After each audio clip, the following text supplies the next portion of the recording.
The Pillars of Creation by Terry Goodkind, continuing on page 337. With deliberate care, gripping the thing behind the head with one hand, Oba pressed the blade upward with his other. The tough scales, like pale white armor, resisted penetration. The snake, now under threat from Oba's deadly blade, suddenly began struggling, not to dominate this time, but to escape.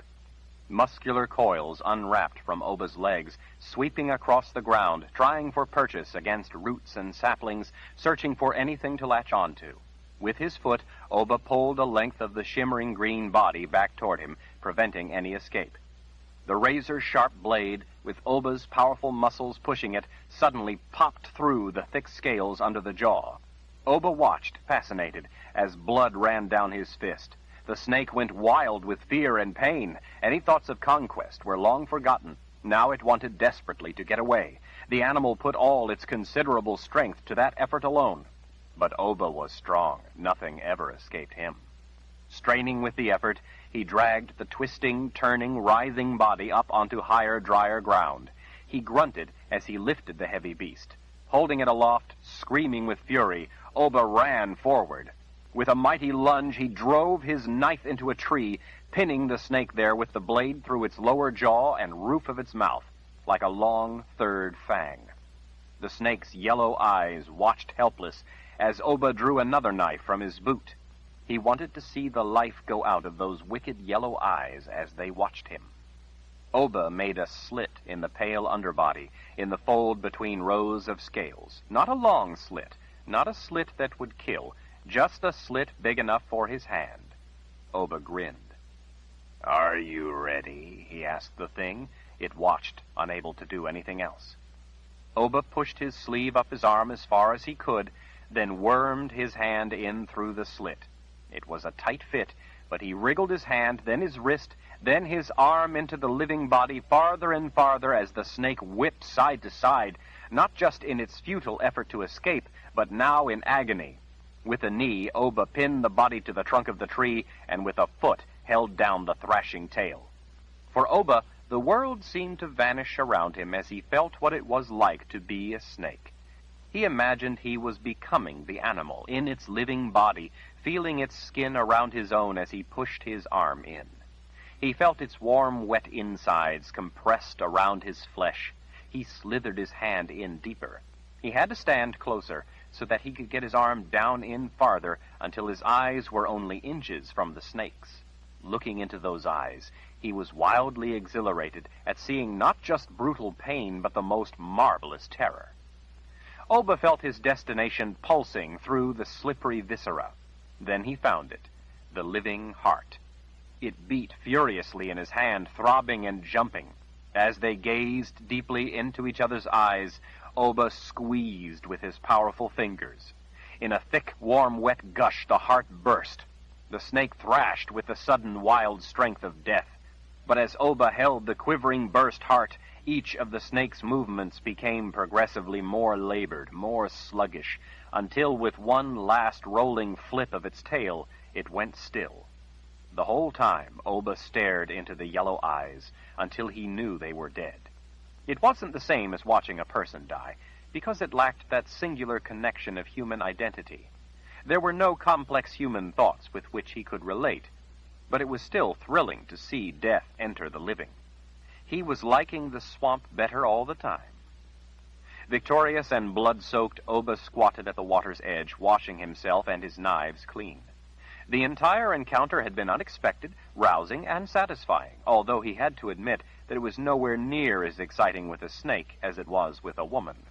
With a woman, there was the thrill of sex added into the experience, the thrill of having more than his hand inside her as death entered her, too, to share her body with him. There could be no greater intimacy than that. It was sacred. The dark water was turned red by the time Oba had finished. The color made him think of Jennsen's red hair. As he straightened, he checked to make sure he had all his belongings and hadn't lost anything in the struggle. He patted his pocket for the reassuring presence of his hard-earned wealth. His money purse wasn't there. In cold panic, he thrust his hand in his pocket, but the purse was gone. He realized that he had to have lost it in the water while struggling with the snake. He kept the purse on the end of a thong he tied to a belt loop, so as to be sure it was safe and couldn't be accidentally lost. He didn't see how it was possible, but the knot in the leather thong must have come loose in the struggle. He turned a scowl on the dead thing slumped in a heap at the base of the tree. In a screaming rage, Oba lifted the snake by the throat and pounded the lifeless head against the tree until the scales started sloughing off. Panting and drained from the effort, Oba finally halted. He let the bloody mass slip to the ground. Despondent, he decided he would have to dive back into the water and search for his missing money. Before he did, he made one last despairing check of his pocket. Looking closer, he saw then that leather thong he kept tied to his belt loop was still there. It hadn't come undone after all. He pulled the short length of leather out in his fingers. It had been cut. Oba turned, looking back the way he had come. Clovis. Clovis was always pushing up close, yammering away like a pesky fly buzzing around him. When Oba had bought the horses, Clovis had seen the money purse. With a growl, Oba glared back through the swamp. A light rain had begun to fall, making but a whisper against the living canopy of leaves. The drops felt cool on his heated face. He would kill the little thief, slowly. Clovis would no doubt feign innocence. He would beg to be searched to prove he didn't have the missing money purse. Oba figured the man would likely have buried the money somewhere, intending to come back later and retrieve it. Oba would make him confess. There was no doubt in his mind about that. Clovis thought he was clever, but he had not met the likes of Oba Ral before. Striking out back through the swamp to wring the hawker's neck, Oba didn't get far before he stopped. No. It had taken him a good long time to get this far. He had to be close to Althea's by now. He couldn't let his anger rule him. He had to think. He was smart. Smarter than his mother, smarter than Lethea the sorceress, and smarter than a scrawny little thief. He would act out of deliberate intent, not out of blind anger. He could deal with Clovis when he was finished with Althea. In a dark mood, Oba started out again toward the sorceress. Chapter 37. Watching from a distance through the slow fall of rain, Oba didn't see anyone outside the cedar log house that lay beyond the tangled undergrowth and trees. There had been tracks, the boot prints of a man, around the shore of a small lake. The tracks weren't fresh, but they had led Oba up a path to the house. Smoke from the chimney curled lazily in the stagnant, humid air. The house up ahead, almost hidden under trailers of moss and vines, had to be the home of the sorceress. No one else would be fool enough to live in such a miserable place. Oba crept lightly on the balls of his feet, up the back steps, up onto the narrow porch. Around in front, columns made of thick logs supported a low, overhanging roof. Out beyond the wide front steps lay a broad path. No doubt the way visitors timidly approached the sorceress for a telling. In the grip of rage and well beyond any pretense of being polite enough to knock, Oba threw open the door. A small fire burned in the hearth. With only the fire and two little windows, the place was rather dimly lit.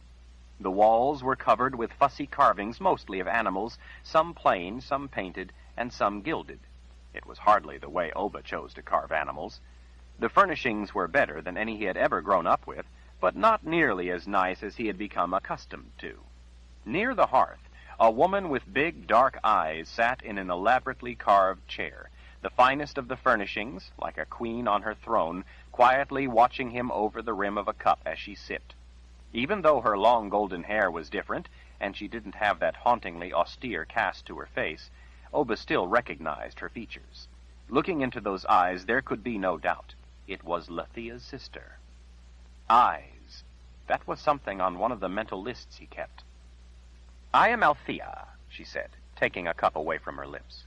Her voice wasn't at all like her sister's. It conveyed a sense of authority, as did Lethea's voice, yet it didn't have the haughty ring that went with it. She didn't rise. "I'm afraid you've arrived much sooner than I expected."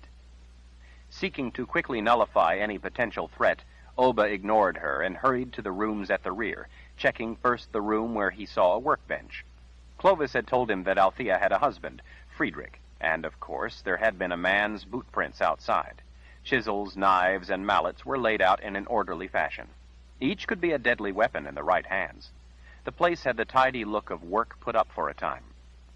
"My husband is gone to the palace," she called from her chair by the fire. "We're alone."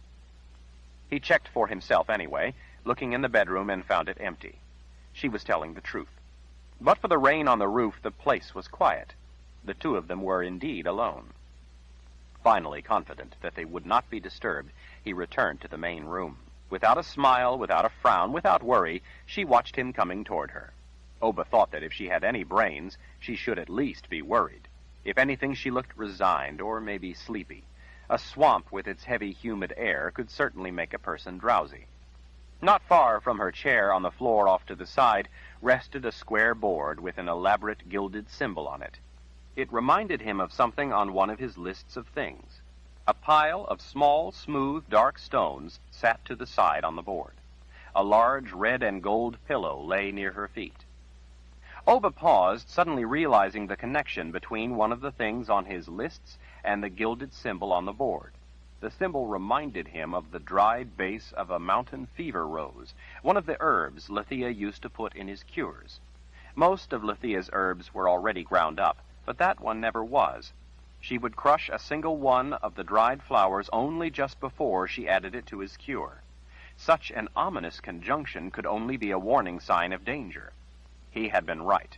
This sorceress was the threat he had been concerned she might be. Fists flexing at his side, Oba towered over the woman as he glared down at her. "Dear spirits," she whispered to herself, "I thought that I would never again have to stare up into those eyes." "What eyes?" "Darken Ral's eyes," she said. Her voice carried a thread of some distant quality, maybe regret, maybe hopelessness, maybe even terror. "Darken Ral's eyes." A grin stole onto Oba's face. "That's very generous of you to mention." Not a trace of a smile visited her. It was not a compliment. Oba's smile curdled.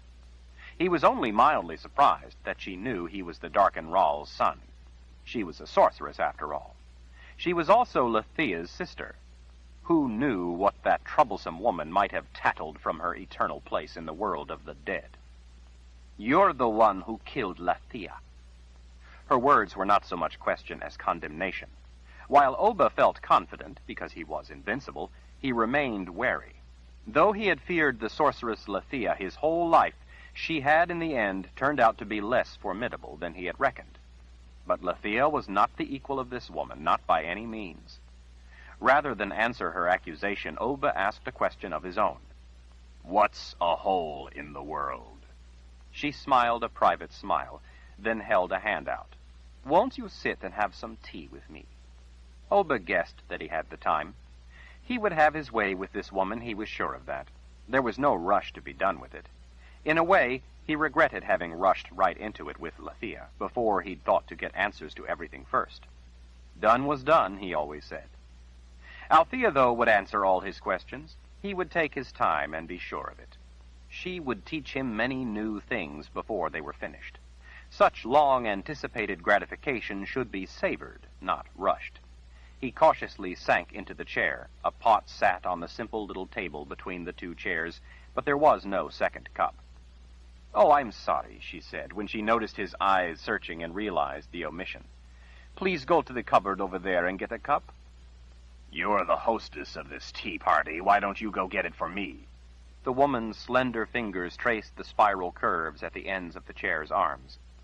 "I'm afraid that I'm a cripple. I can't walk. I'm only able to drag my useless legs around the house and do a few simple things for myself." Oba stared at her, not knowing if he believed her. She was sweating profusely, a sure sign of something. She was sure to be terrified in the presence of the man powerful enough to do away with her sorceress sister. Maybe she was trying to distract him, hoping to make a run for it as soon as he turned his back. Althea took her skirt between forefingers and thumbs and lifted the hem in a dainty manner, allowing him to see her knees and a little bit higher. He leaned over for a look. Her legs were mangled and withered.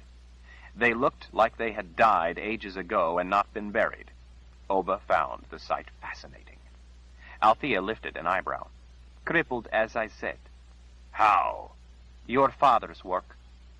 Well, wasn't that just something? For the first time, Oba felt a very tangible connection to his father. He had had a difficult and trying morning, and was entitled to a leisurely cup of tea. In fact, he found the notion provocative.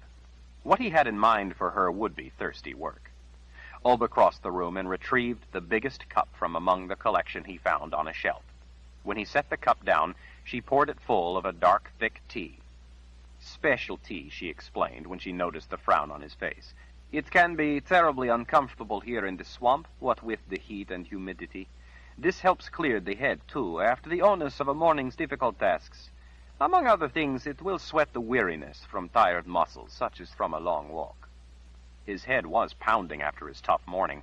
Although his clothes were finally dry after his swim and the blood had all been washed off, he wondered if she could somehow sense the difficult time he'd had. There was no telling what this woman could do, but he wasn't worried. He was invincible, as Lethea's end had proved. Your tea will help all that. Oh, yes, it's a very powerful tonic. It will cure many problems. You'll see for yourself. Oba saw that she was drinking the same thick tea. She was sweating, sure, so he figured she was right about that. She downed the rest of her cupful and poured herself another. She held her cup up in toast. To sweet life while we have it. Oba thought it an odd toast. It sounded almost as if she was admitting that she knew she was about to die. To life, Oba said, lifting his cup to tap against hers. While we have it. Oba took a gulp of the dark tea. He grimaced at recognizing the taste. It was what the symbol on the board represented, the mountain fever rose. He had learned to identify the bitter taste from the times when Lethea crushed one and added it to his cure. Drink up, his companion said. Her breathing seemed labored. She took a few long swallows. As I said, it will solve a lot of problems. She drained the rest in her cup. He knew that Lethea, despite her mean streak, sometimes mixed up cures to help sick people. While he'd waited on her to make cures for him and his mother, he had seen her crush up a mountain fever rose in many a concoction she mixed for others. Now Althea was downing it by the cupful, so she obviously had faith in the distasteful herb, too. Such heavy humidity always gave Oba a headache. Despite the bitter taste, he took another sip, hoping it would help his sore muscles in addition to clearing his head. I have some questions. You mentioned that, Althea said, peering at him from over the rim of her cup. And you expect me to provide answers. That's right. Oba took another swallow of the heavy tea. He grimaced again. He didn't know why the woman called it tea. There was no tea about it. It was just ground, dried mountain fever rose in a little hot water. Her dark-eyed gaze followed as he set the big cup on the table. The wind had picked up, beating the rain in against the window. Oba guessed he'd made it to her house just in time. Foul swamp. He turned his attention back to the sorceress. I want to know what a hole in the world is. Your sister said that you could see holes in the world. Did she now? I don't know why she would say such a thing. Oh, I had to convince her, Oba said. Am I going to have to convince you too? He hoped so. He tingled with the anticipation of getting to the blade work, but he was in no rush. He had time. He enjoyed playing games with the living. It helped him understand how they thought, so that when the time came and he looked into their eyes, he was better able to imagine what they were thinking as death hovered close. Althea tilted her head in gesture to the table between them. The tea won't help if you don't have enough. Drink up. Oba waved off her concern and leaned closer on an elbow. I've traveled a long way. Answer my question. Althea finally looked away from his glare and used her arms to lower her weight from her chair down onto the floor. It was quite a struggle. Oba didn't offer to help. It fascinated him to watch people struggle. The sorceress pulled herself to the red and gold pillow, dragging her useless legs behind. She worked herself into a sitting position and folded her dead legs up before herself. It was difficult, but she managed with precise and efficient moves that looked well practiced. All the effort puzzled him. Why don't you use your magic? She peered up at him with those big dark eyes so filled with silent condemnation. Your father did the same to my magic as he did to my legs.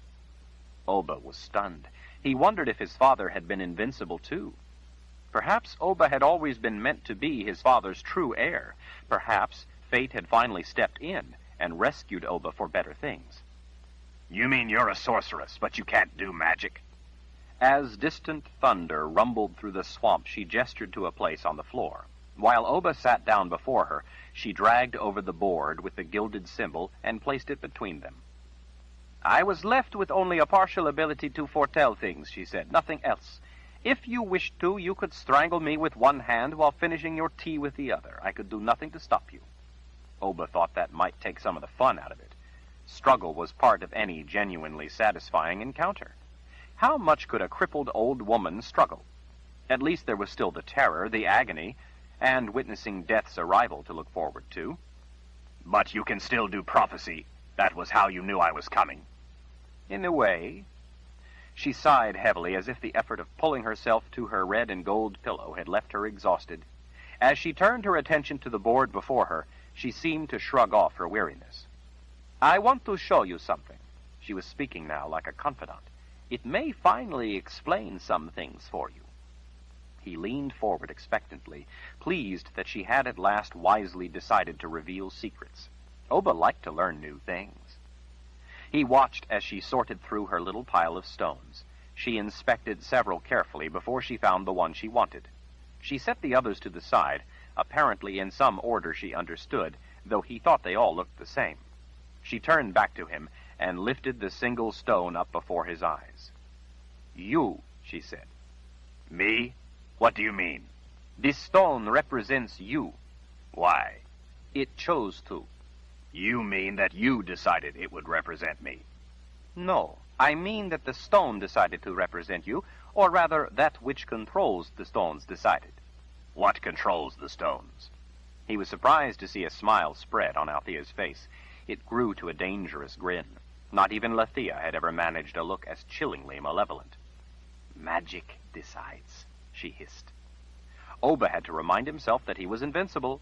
He gestured, trying to look unconcerned. What about the others? Who are they, then? I thought you wanted to learn about yourself, not others.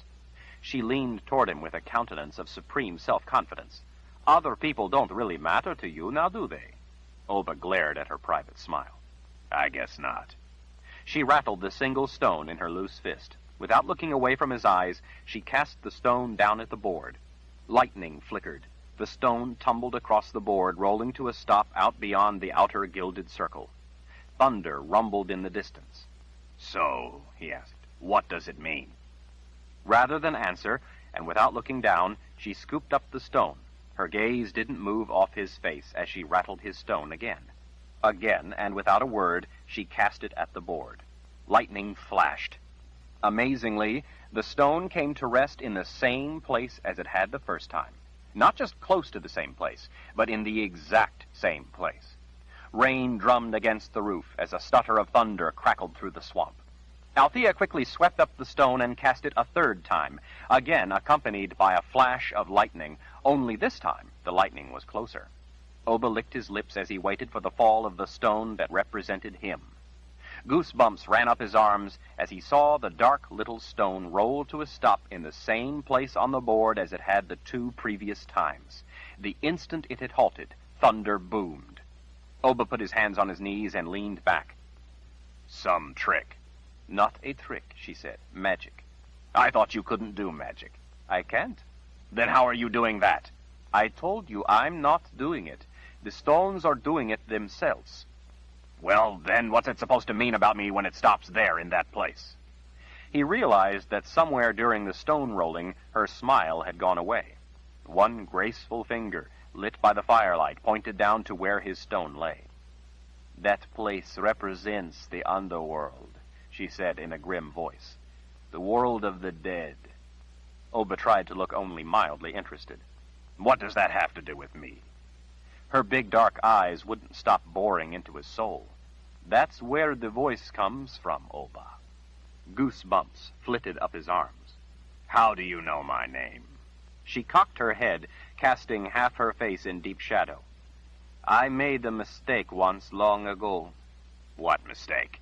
I helped save your life, helped your mother get you away from the palace before Dark and Thrall could find out that you existed and kill you. Liar! Oba snatched up the stone from the board. I'm his son. Why would he want to kill me? She hadn't taken her penetrating gaze from him. Maybe because he knew you would listen to the voices, Oba. Oba wanted to cut out her terrible eyes. He would cut them out. He thought it best, though, if he found out more first, if he gathered his courage first. You were a friend of my mother. No, I didn't really know her. Lethia knew her better. Your mother was but one young woman among several who were in trouble and a great deal of danger. I helped them, that's all. For that, Darkenral crippled me. If you choose not to believe the truth about his intentions toward you, then I leave it to you to please yourself with a different answer of your own devising. Oba considered her words, checking them for any connection they might have to anything on his lists. He didn't find any links right off. You and Lethia helped the children of Darkenral. My sister Lethia and I were at one time very close. We were both committed, each in our own way, to helping those in need. But she came to resent those like you, offspring of Lord Ral, because of the agony it caused me to have tried to help. She could not bring herself to witness my punishment and pain. She left. It was a weakness on her part, but I knew she could not help having such feelings. I loved her, so I would not beg her to visit me here, like this, despite how terribly I missed her. I never saw her again. It was the only kindness I could do her, let her run away. I would imagine she did not look kindly upon you. She had her reasons, even if they were misdirected. Oba was not about to be talked into any sympathy for that hateful woman. He inspected the dark stone for a time, and then gave it back to Althea. Those 3 were just luck. Do it again. You wouldn't believe me if I did it 100 times.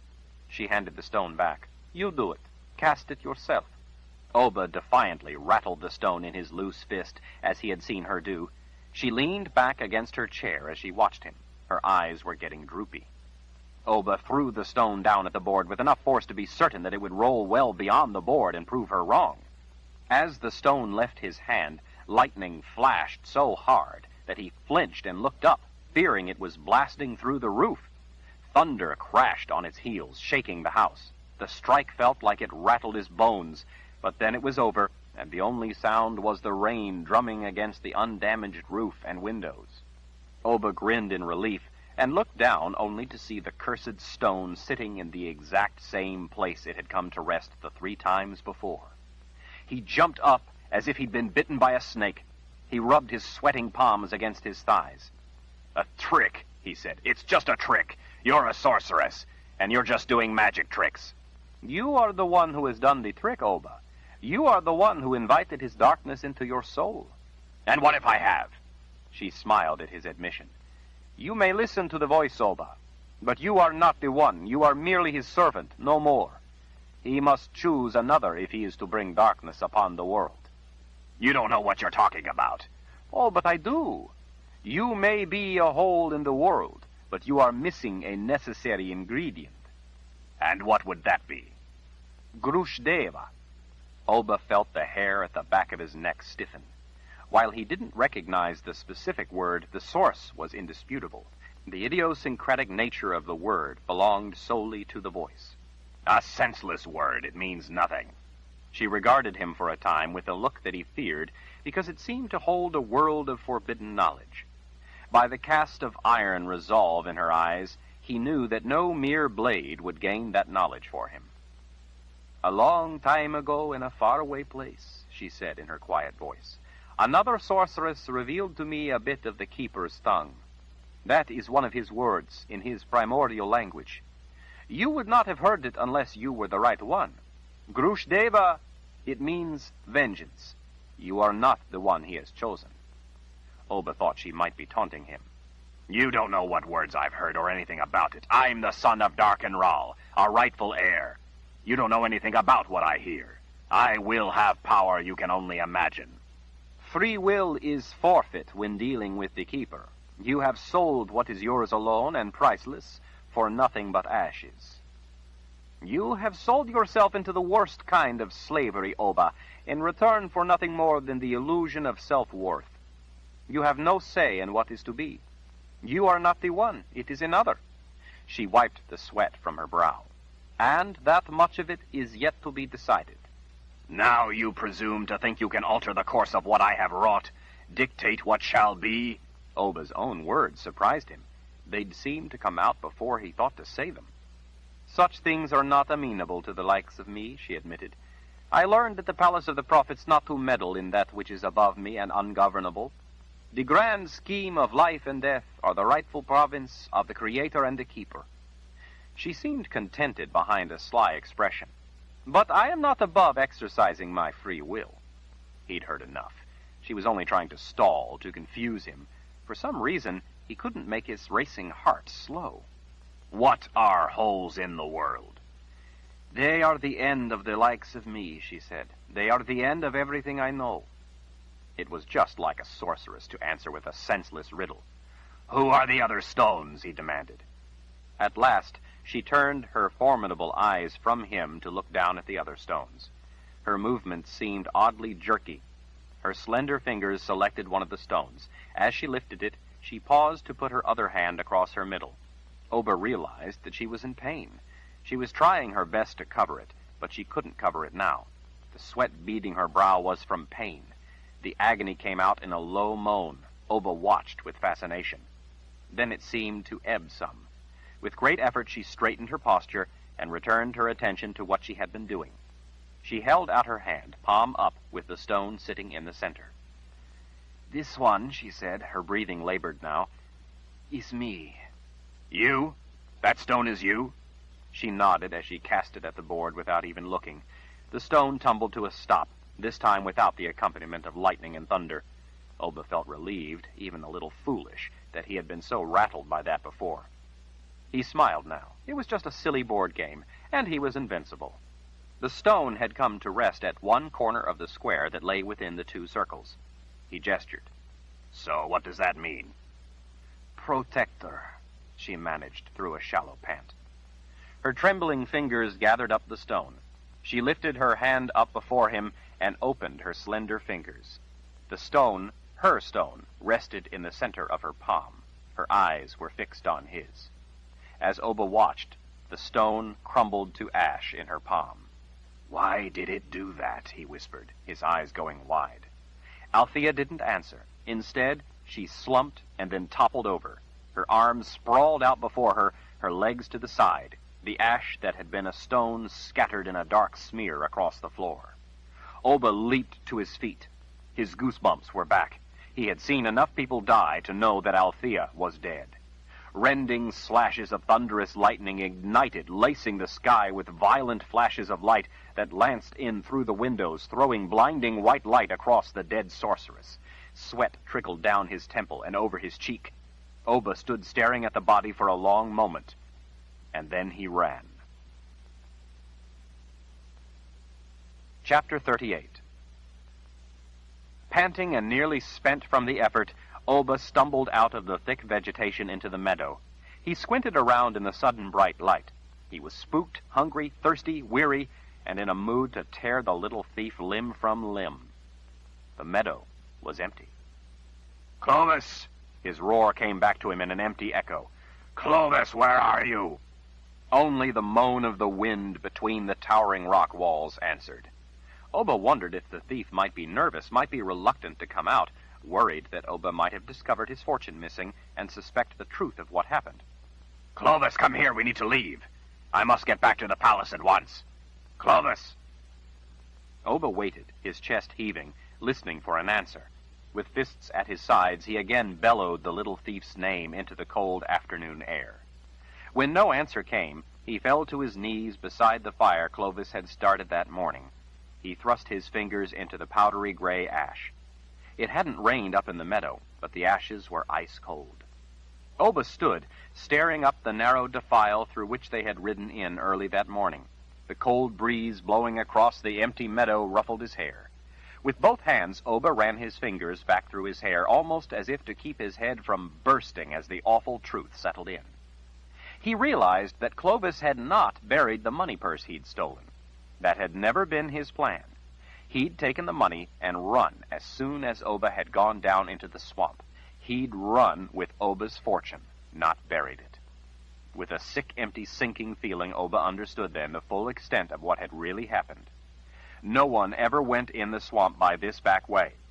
Clovis had talked him into it and guided him there, because he believed Oba would perish in the treacherous swamp. Clovis had been confident that Oba would become lost and the swamp would swallow him if the monsters supposedly guarding Althea's back didn't snare him first.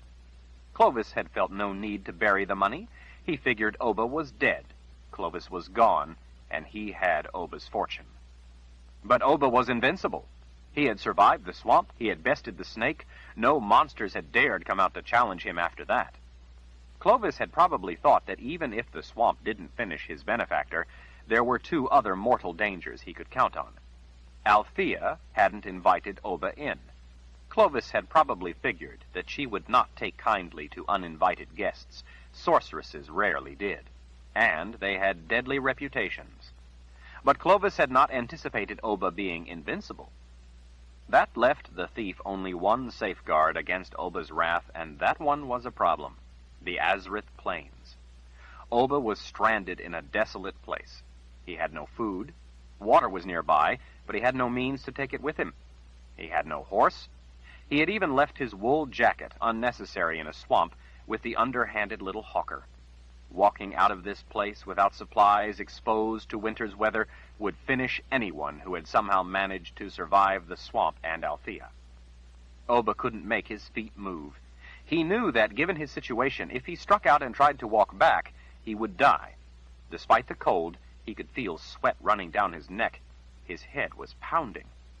Oba turned and stared back down into the swamp. There would be things back at Althea's house: food, clothing, and surely something in which he could carry water. Oba had spent his life making do. He could make a pack, at least a pack good enough to get him back to the palace. He could put together a supply of food from the sorceress's house. She wouldn't be there alone and crippled without food on hand. Her husband would be back, but maybe not for days. He would have left food. Oba could wear layers of clothes to keep himself warm enough to make the trek across the bitterly cold plains. Althea said her husband went to the palace. He would have warm clothes to cross the Azrith Plains, and might have left extra clothes at the house. Even if they didn't fit, Oba could make do. There would be blankets he could take in a pack and wear as a cloak. There was always the possibility, though, that the husband might come back sooner. By the lack of a trail on this side, he would most likely come in the wide path from the other side of the swamp. He could already be there and have discovered his wife's body. Oba wasn't really concerned about that, though. He could deal with the nuisance of a grieving husband. Maybe the man would even be pleased to be out from under the obligation of having to care for a petulant, crippled wife. What good was she anyway? The man should be glad to be rid of her. He might offer Oba a drink to help him celebrate his liberation. Oba didn't feel like celebrating, though. Althea had pulled some evil trick and denied him the pleasure he had so looked forward to, the pleasure he deserved after his long and difficult journey. Oba sighed at how trying sorceresses could be. At least she could provide him with what he needed in order to get back to his ancestral home. But when he got back to the people's palace, he would have no money unless he could find Clovis. Oba knew that was a thin hope. Clovis had Oba's hard-earned fortune now, and might well have decided to travel to fine places, wantonly spending his ill-gotten gain. The little thief was likely to be long gone. Oba didn't have a copper penny. How was he to survive? He couldn't go back to that pauper's life, a life like the one he had had with his mother. Not now, not after he had discovered that he was a Ral, almost royalty. He couldn't go back to his old life. He wouldn't. Simmering with anger, Oba plunged back down the spine of rock. It was getting late in the day. He had no time to waste. Oba didn't touch the corpse. He wasn't at all queasy about the dead. Quite the contrary, the dead fascinated him. He had spent a great deal of time with dead bodies. But this woman gave him the shivers. Even dead, she seemed to watch him as he searched her house, throwing clothes and supplies in a pile in the center of the room. There was something profane, sinful about the woman sprawled on the floor. Even the flies buzzing around the room didn't light on her. Althea had been troublesome, but this woman was different. Althea had pulled some evil trick and denied him the answers he deserved after his long and difficult journey. Oba fumed at how trying sorceresses could be. At least she could provide him with what he needed in order to get back to his ancestral home. There was something unholy about this woman. She had been able to look right into him. Althea had never been able to do that. Of course, he had once thought she could, but she couldn't. Not really. This woman could. She could see the voice in him. Oba wasn't sure if he was safe around her, even if she was dead. Since he was invincible, it was probably only his fertile imagination, he knew, but a person couldn't be too cautious. In the bedroom, he found warm wool shirts. They were not nearly large enough, but by ripping out some of the seams, a little here, a little there, he could get them on. Once he was satisfied with his alterations, he threw the item of clothing on the pile. They would be good enough to keep him warm. He added blankets and shirts to the pile in the center of the main room. Annoyed that the tardy husband hadn't returned, and to distract his mind from the smug dead woman who just lay there watching him work, Oba laid plans to kill someone before he went crazy. Maybe a catty woman, one who had those vicious scowl lines around her eyes like his mother had. He needed to make someone pay for all the trouble he had been through. It wasn't fair. It wasn't. It was already dark outside. He had to light an oil lamp in order to continue his search. Oba was in luck. In a lower cupboard, he found a water skin. On his hands and knees, he rummaged through a collection of odd scraps of cloth, cups with cracks, broken cooking tools, and a supply of wax and wick. From the back, he pulled out a small roll of canvas. He tested its strength and decided he could stitch a pack from it. There was material from clothes around he could use to make straps. A sewing kit was handy enough on a low shelf nearby. He had noticed that such useful things were on low shelves where the crippled sorceress with the evil eyes could get to them. A sorceress without magic. Not likely. She was jealous because the voice chose him and not her. She was up to something. He knew it would take him some time to collect everything and stitch together a pack for his supplies. He couldn't leave at night. It would be impossible to make it out through the swamp at night. He was invincible, not stupid. With the oil lamp close by, he sat at the workbench and started in on sewing himself a pack. Althea watched him from the floor in the main room. She was a sorceress, so he knew it would do no good to throw a blanket over her head. If she could watch him all the way from the world of the dead, a mere blanket wasn't going to blind her dead eyes. He would just have to be satisfied to have her watch while he worked. When he had the pack finished and tested to his satisfaction, he set it on the bench and started packing it with food and clothing. She had dried fruit and jerky along with sausages and cheese. There were biscuits that would be easy enough to carry. He didn't bother with pots or food that had to be cooked because he knew there was nothing on the Azrith Plains from which to build a fire, and he certainly wasn't going to be able to lug firewood along. He'd travel light and swiftly. He hoped it would only take him a few days to reach the palace. What he would do once he reached the palace, how he would survive without money, he didn't know. He briefly considered stealing it, but rejected the idea. He wasn't a thief and wouldn't lower himself to being a criminal. He wasn't sure how he would get by at the palace. He only knew he had to get there. When he had finished putting together what he would take, his eyes were drooping and he was yawning every few minutes. He was sweating from all his work and from the heat of the foul swamp. Even at night, the place was miserable. He didn't know how the know-it-all sorceress could stand to live in such a place. No wonder her husband went off to the palace. The man was probably downing ales and moaning to his chums about having to go back to his swamp wife. Oba didn't like the idea of sleeping in the same house with the sorceress, but she was dead after all. He still didn't trust her, though. She might be up to some trick. He yawned again and wiped sweat from his brow. There were two well-stuffed sleeping pallets close together on the floor in the bedroom. One was neatly made, the other was less orderly. Judging from the tidy workbench, the neatly made bed was likely the husband's and the other Althea's.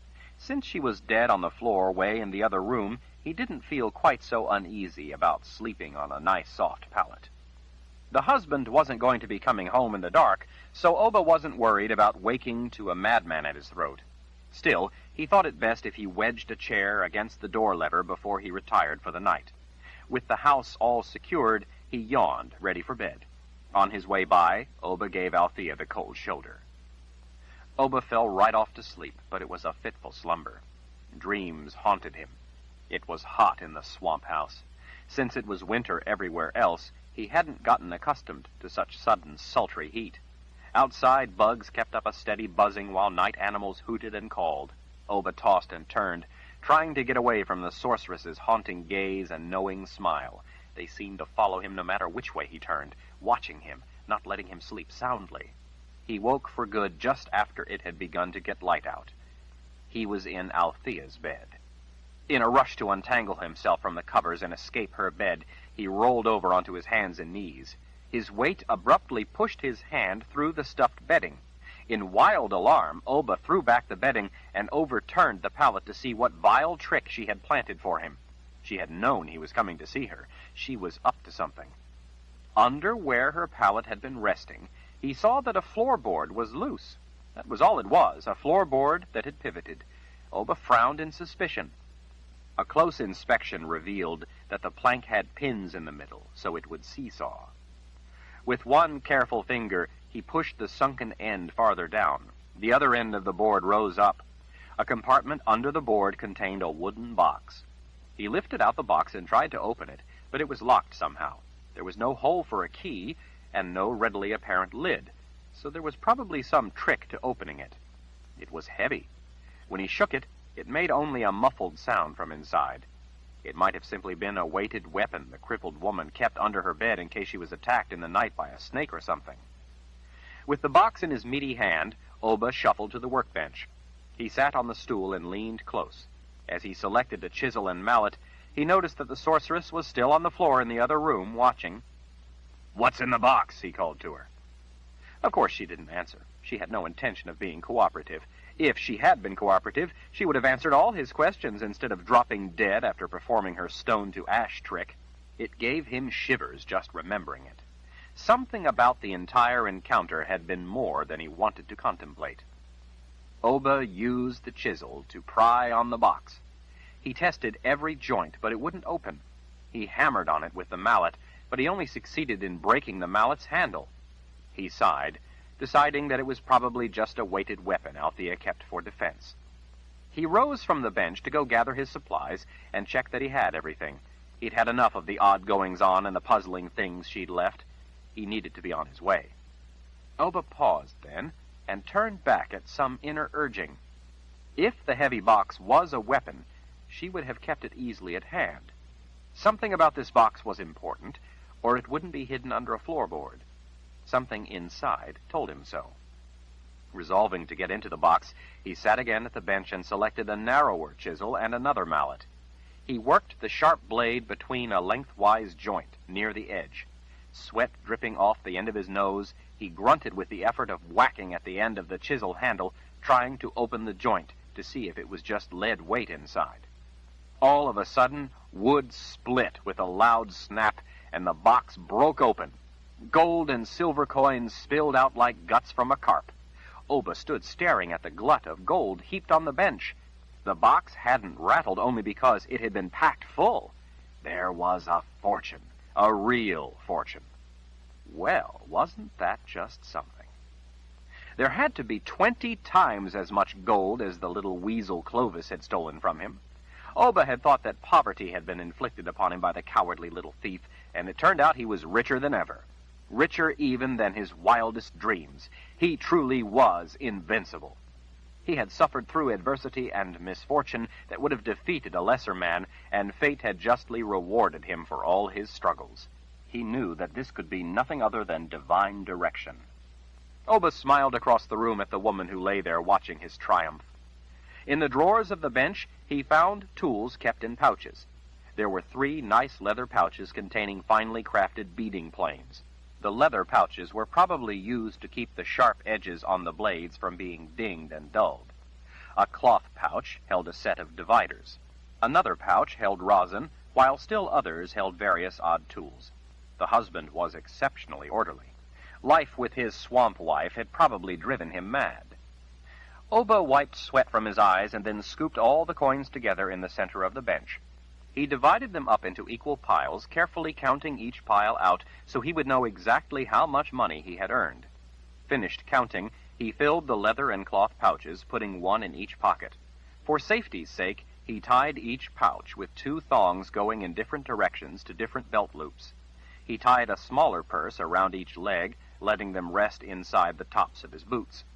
He opened his trousers and secured several of the heaviest purses inside, where no one could get to them. He reminded himself that he would have to be cautious of passionate ladies with friendly hands, lest they come up with more than he wished to give them. Oba had learned his lesson. From now on, He wouldn't keep his fortune all together. A man as wealthy as he had to protect his holdings. The world was full of thieves. Chapter 39. Oba trudged at last into the outer fringes of the open-air market. After the isolation of the barren plains, the raucous swirl of activity was disorienting. Ordinarily, he would be intrigued by all the goings-on, but this time he paid little heed. He had learned before that rooms could be rented up in the palace. That was what he wanted, to get up into the people's palace and get himself a proper room, one that was quiet. After some good food and rest to recover his strength, he would buy some new clothes and then have a look around. But now, he only wanted the quiet room and the rest. For some reason, the thought of food sickened him. It seemed somewhat inappropriate to him that a Rall should lower himself to renting a room in his own ancestral home, but he would have to deal with that matter later. Now, he just wanted to lie down. His head was pounding.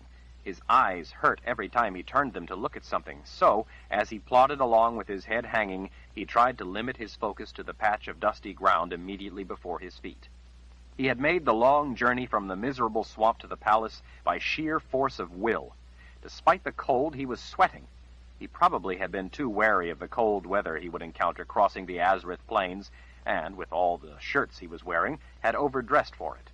After all, with spring getting closer, it wasn't as cold as it had been in the depths of winter when his lunatic mother had saddled him with the humiliating task of chipping away at mounds of frozen muck. Oba dug at a wad of cloth bunching uncomfortably under his armpit. The shirts had been too small for him, so he had to rip out seams here and there to get them all on. Some of the sleeves had come apart on his long trek across the wind-swept plain and had ridden up his arm under the outer layers that now hung like tattered flags. His canvas pack, made in such haste, was coming apart too, so that the corners of the dark wool blanket hung down, flapping behind him as he walked. With all the different colors of cloth showing through the various torn layers and the brown woolen blanket he wore as a cloak, he mused that he must look like a beggar. He was probably wealthy enough to buy the entire market a dozen times over. He would buy some fine clothes later. First, he needed a quiet room and a good long rest. No food, though. He definitely didn't feel like eating anything. He ached all over. Even blinking was painful, but it was his gut that was in particular agony. When he had been here before, the savory aromas of cooking had made his mouth water. Now the tendrils of smoke from cooking fires nauseated him. He wondered if it was because he had more refined tastes now. He thought that maybe if he went up into the palace, he could get himself something mild to eat. The thought failed to rally his appetite. He wasn't hungry, just tired. Eyes drooping, Oba slogged onward through the makeshift streets of the open-air market. He aimed himself at the plateau towering over them. The pack on his back felt as if it weighed as much as 3 good-sized men, probably some trick of the swamp witch, some spell she had cast. Knowing he was on his way to her place, she had probably put some magic lead weights in her sausages. The thought of sausages made his stomach roil. Peering up at the palace, shining in the sunlight far overhead as he walked, he accidentally blundered into someone, driving a grunt from their lungs.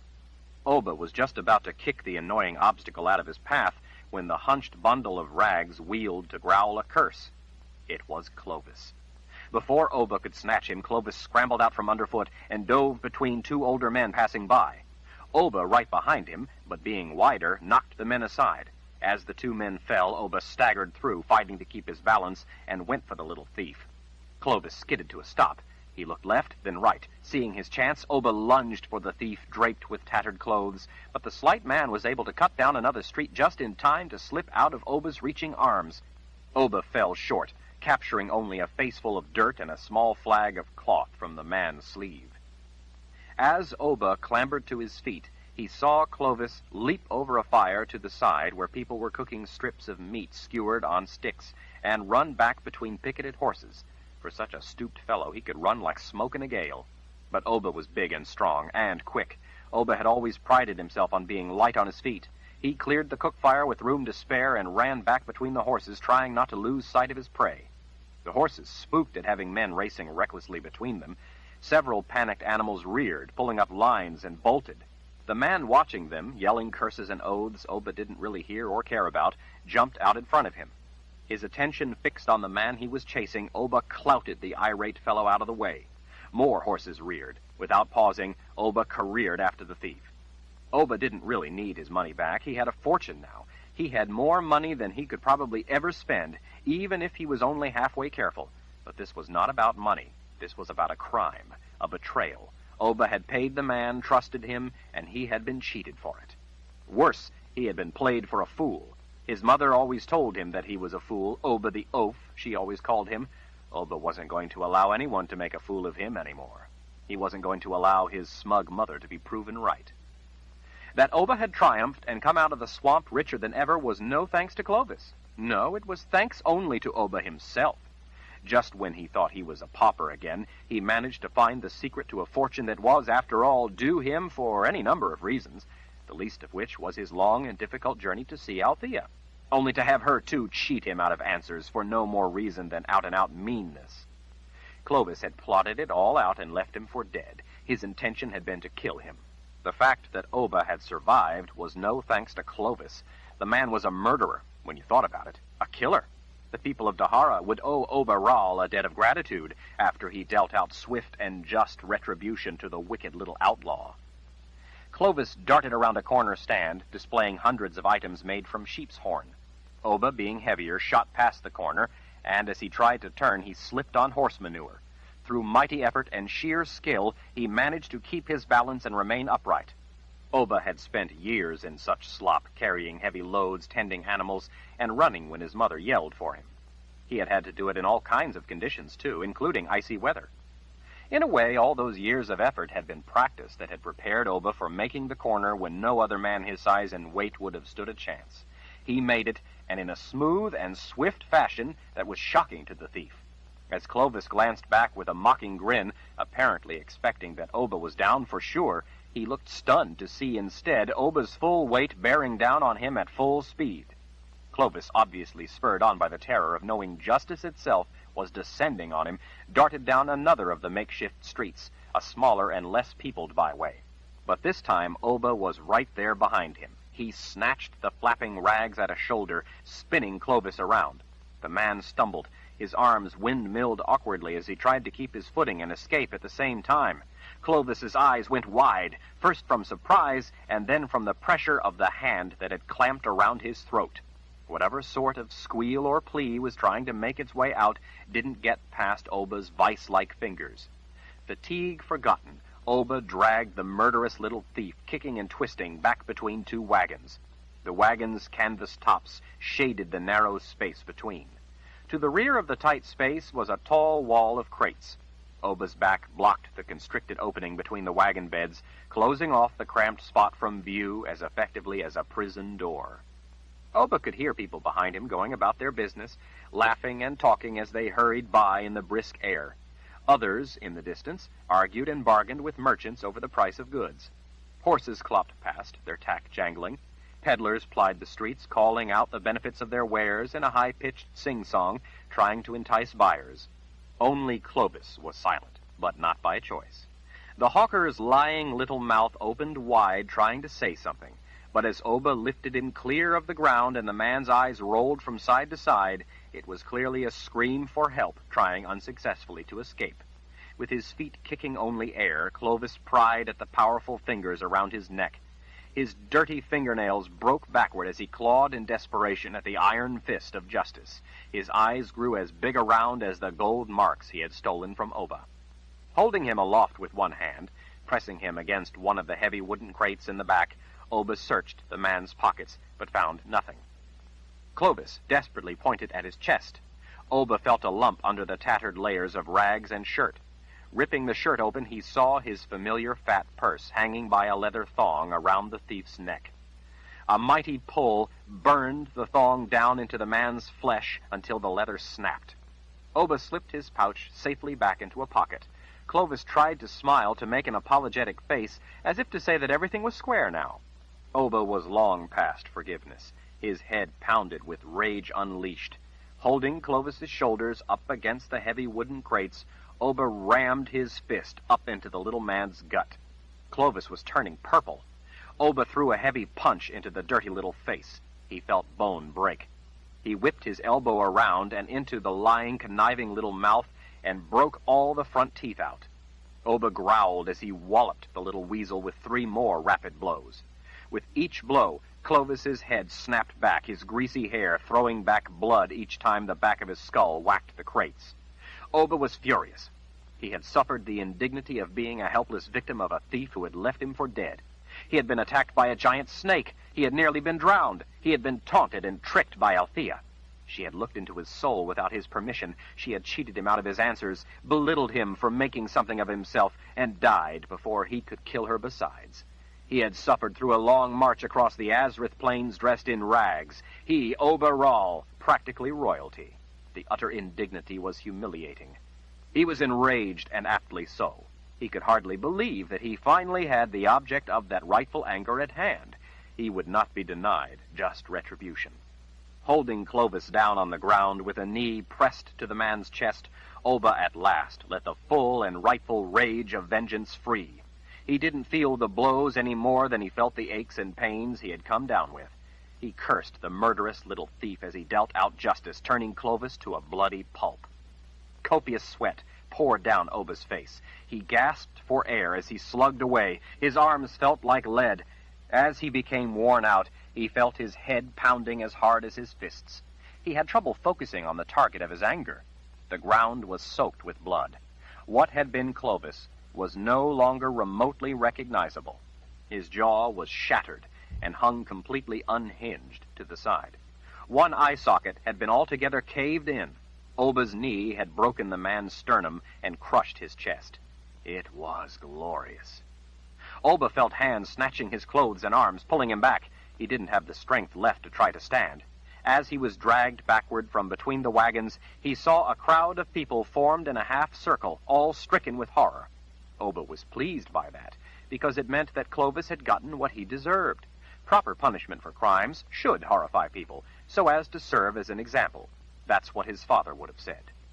Oba looked up, closer, at the men hauling him out from between the wagons. A wall of leather armor, chainmail, and steel had poured in to surround him. Pikes and swords and axes glinted in the sunlight. They were all pointing at him. He could only blink, too drained to lift a hand to wave them away. Exhausted, out of breath, and soaked in sweat, Oba couldn't hold his head up. As he started to sag in the arms of the men holding him, blackness enveloped him. Chapter 40. In a somber daze, Friedrich used the shovel to steady himself as he sank to his knees. Sitting back on his heels, he let the shovel topple to the cold ground. The chill wind ruffled his hair as well as the long grasses around the freshly turned soil. His world was ashes. Dazed with grief, his mind wouldn't focus on any other thought. A sob overwhelmed him. He worried that he might not have done the right thing. It was cold here. He worried that Althea would be cold. Friedrich didn't want her to be cold. But it was sunny, too.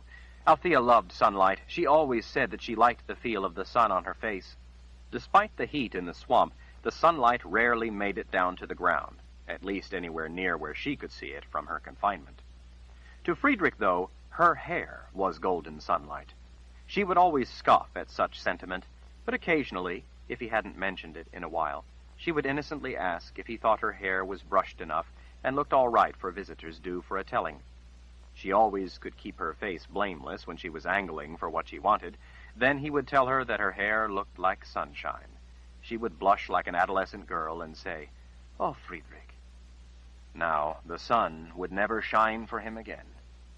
He had considered what to do, and had decided this would be better for her, to be up here in the meadow out of the swamp.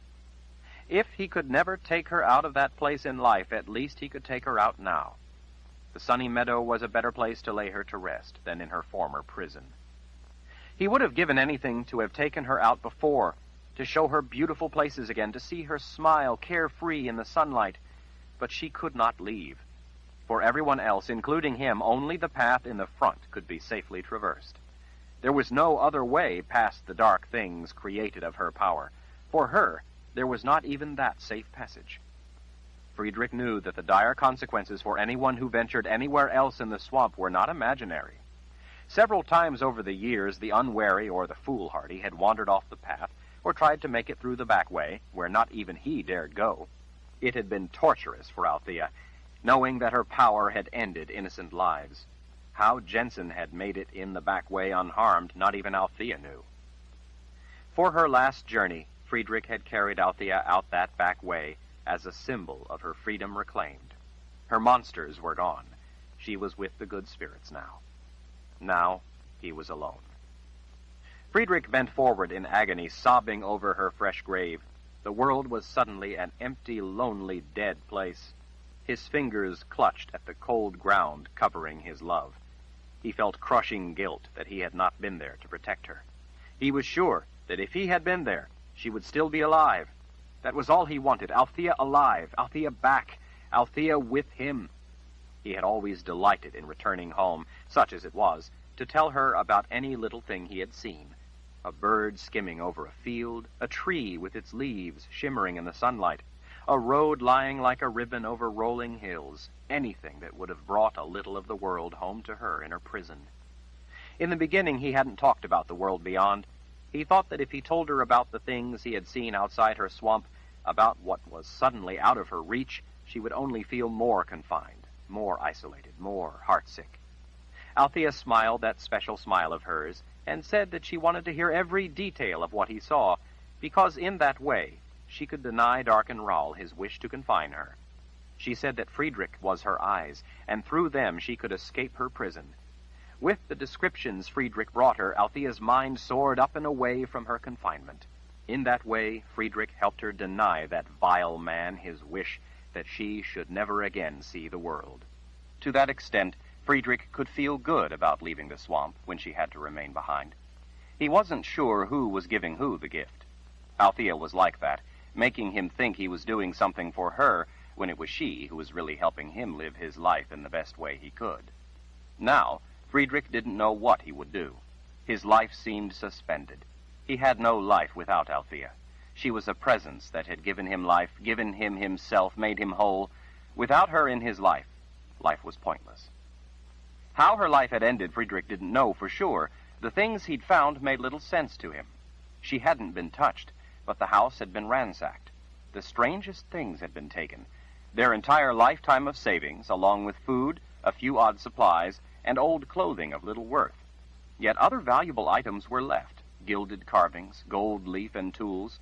Try as he might, Friedrich could make no sense or order out of it. The one thing he did understand was that Althea had poisoned herself. And there had been another cup. She had tried to poison someone else. Maybe someone who had come for a telling, someone who hadn't been invited. Friedrich realized, though, that Althea must have been expecting whoever it was, and had kept that knowledge from him, encouraging him to make a trip to the palace to sell his gilded carvings. She had seemed somewhat insistent, and he had thought that, since she had invited no visitors, she must have wanted to be alone for a while, which wasn't entirely unusual. Or perhaps she was just impatient for him to take a little journey out into the world and see some sights, since he hadn't done so in a while. She had held his face in her hands as she kissed him that last time, savoring the feel of him. Now he knew the truth. That long kiss had been her farewell. She had wanted him safely out of the way. Friedrich reached in a pocket and pulled out the note she had left him. She sometimes wrote notes for him, things she thought of while he was away, things she wanted to remember to tell him. He had checked in the gilded cup he had carved for her, which she kept down on the floor under her chair behind the pillow she sat on, and was surprised to find a letter to him. He carefully unfolded it and read it again, even though he had read it so many times that he knew every word by heart. My beloved Friedrich, I know that you can't understand right now, but I want you to know that I have not forsaken my duty to the sanctity of life. Rather, I am fulfilling it. I realize it won't be easy for you, but you must trust me when I say that I had to do this. I am at peace. I have had a long life, longer by far than nearly any other person is fortunate enough to have. But the best of it was the part I lived with you. I have loved you almost since the day you walked into my life and awakened my heart. Do not let grief crush your heart. We will be together in the next world, and for all time. But in this world, you, like me, are one of the 4 protectors, the 4 stones at the corners on my grace. You remember. You asked who they were, and I told you that Lethea and I were two of the stones in my last telling. I wish I could have told you then that you are one as well, but I dared not. I am blind to much of what is happening. But with what I do know, I must do what I can, or the chance for others to live and love would be forever lost. Know that you are always in my heart, and will be even when I cross the veil to be with the good spirits. The world of life needs you, Friedrich. Your part in this has yet to begin. I beg of you that when you are called upon, you will fulfill that purpose. Yours for eternity, Althea. Friedrich wiped the tears from his cheeks, and then read Althea's words again. When he read, he could hear her voice in his head, speaking to him, almost as if she were right there beside him. He feared to let go of that voice, but at last he carefully folded the note and returned it to his pocket. When he looked up, a tall man was standing before him. I was an acquaintance of Althea's. His powerful voice was solemn and earnest. I'm terribly sorry for your loss. I came to pay my respects and to offer my sympathy. Friedrich slowly rose to his feet, watching the older man's dark azure eyes. How could you know? How do you know what happened? Friedrich's anger rose too. What part have you played in this? The part of a sad witness to that which I cannot change. The man, much older but vigorous-looking, laid a hand on Friedrich's shoulder, squeezing in a gentle manner. I knew Althea from long ago when she came to study at the Palace of the Prophets. You didn't answer my question. How did you know? I am Nathan, the Prophet. Nathan, the Prophet. Nathan Rahl? Wizard Rahl? The man nodded as he took his hand away, letting his arms slip back under the edge of his open dark brown cape. Friedrich dipped his head out of deference, but couldn't muster the concern to do more, to bow, even if he was in the presence of a wizard, even if this wizard was a Rahl.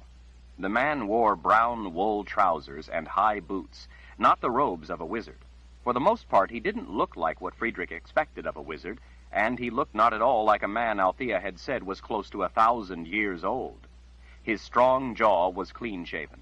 His straight white hair was long enough to touch his broad shoulders. He was not stooped with age, but had the fluid posture of a swordsman, though he wore no sword, and the effortless bearing of authority. His eyes, though, so piercing from under his hawkish brow, were what Friedrich would expect of such a man. They were the eyes of a Rahl. Friedrich felt a twinge of jealousy. This man knew Althea long before Friedrich had met her, back when she was young and exquisitely beautiful, a sorceress at the prime of her power and ability, a woman sought after, a woman courted by many a great man, a woman who knew what she wanted and went after it with fierce passion. Friedrich wasn't so naive as to believe he was the first man in her life. I spoke with her briefly a few times, Nathan said, as if in answer to questions unspoken, making Friedrich wonder if a man of this ability could also read minds. She had an exceedingly talented gift for prophecy, at least for a sorceress. Compared, though, to a true prophet, she was but a child trying to play at adult games. The wizard softened his words with a kindly smile. That is not to discount at all her heart or intellect, but merely to put it into perspective. Friedrich looked away from the man's eyes, back to the grave. Do you know what happened? When no answer came, he gazed back up at the tall man watching him. And if you knew, could you have stopped her? Nathan considered the question for a moment. Did you ever know Althea to be able to alter that which she saw when she cast her stones? I guess not, Friedrich admitted. A few times he had held her as she wept with the sorrow of wishing she could change something she saw. She had often told him, when he asked about it, or asked what could be done, that such things were not as simple as they seemed to those without the gift. While Friedrich couldn't understand many of the complexities of her ability, he did know that at times the burden of prophecy nearly crushed her with anguish. Do you know why she would have done this? Friedrich asked, hopeful for some explanation that might make the pain more bearable, or who it was that brought her to it. She made the choice of how she would die, Nathan said in simple summation. You must trust that she made that choice of her own free will and for sound reasons. You must understand that what she did was not only done because it was the best for her and for you, but for others as well. Others? What do you mean? You both know what love brings to life. By her choice, she was doing what she could, so that others might have their chance to know life and love. I still don't understand. Nathan gazed off distantly as he slowly shook his head. I know only bits of what is happening, Friedrich. In this, I feel blind in a way I have never felt before. You mean this has to do with Jennsen? Nathan's brow twitched as his eyes focused abruptly and intently on Friedrich. Jennsen? His voice was laced with suspicion. One of the holes in the world. Althea said that Jennsen is a daughter of Darken Ral. The wizard drew back his cape and propped a hand on his hip. So that was her name. Jennsen. His mouth turned up with a private smile. I've never heard that term, hole in the world, but I can see how apt it would seem to a sorceress's restricted gift. He shook his head. Despite her talent, Althea couldn't begin to comprehend what is involved with those like Jennsen. The inability of the gifted to recognize aspects of their existence, and so referring to them as a hole in the world, is but the tail of the bull. The tail is the least important part. Hole is not even really accurate. I should think void would be better. I'm not so sure you're right about her not comprehending. Althea was involved with those like Jennsen for a long time. She may have been more aware than you realize. She explained to Jennsen and me that she didn't know anymore, but that the most important part was that the gifted were blind to them. Nathan grunted a short chuckle of respect for the woman buried before them. Oh, Althea knew more, much more. This hole-in-the-world business was but window dressing for what Althea knew. Friedrich dared not contradict the wizard, for he knew how sorceresses kept secrets, never revealing the true extent of what they knew. Althea did this too, even to Friedrich. He knew that it wasn't a lack of respect or love, but just the way sorceresses were. He couldn't be offended by what was simply her nature. So there is more about those like Jennsen, then? Oh, yes. This bull has horns, not just a tail. Nathan sighed. But despite the fact that I understand much of what Althea did not, even I don't begin to know enough to claim to grasp all of what is truly involved in the events beginning to unfold. This part of prophecy is obscured. I know enough, though, to know that this can alter the very nature of existence. You're a Ral. How could you not know of such things? Page 373. At a very young age, I was taken away to the old world by the Sisters of the Light and imprisoned there in the Palace of the Prophets. I am a Ral, but in many ways I know little of my ancestral homeland of Dahara. Much of what I know I learned through books of prophecy. Prophecy is silent about those like Jennsen. I only recently have begun to discover why and the dire consequences. He clasped his hands behind his back. So this girl, Jennsen, came to see Althea? How did she know of Althea? Yes, Jennsen was the cause of... Friedrich's gaze fell away from the man watching him, not knowing how he would feel about his kinsman, but then he decided to say it, even if it brought the man's wrath. When Jennsen was young, Althea tried to help protect her from Darken Ral. Darken Ral crippled Althea for it and imprisoned her in the swamp. He stripped her of her power, except for that of prophecy. I know, Nathan whispered, clearly in sorrow. Although I never knew the causes behind it, I saw some of it foretold. Friedrich took a step forward. Then why would you not help her?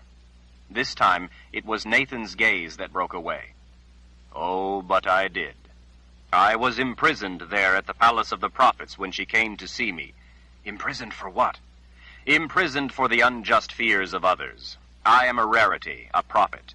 I am feared as an oddity, as a madman, as a savior, as a destroyer.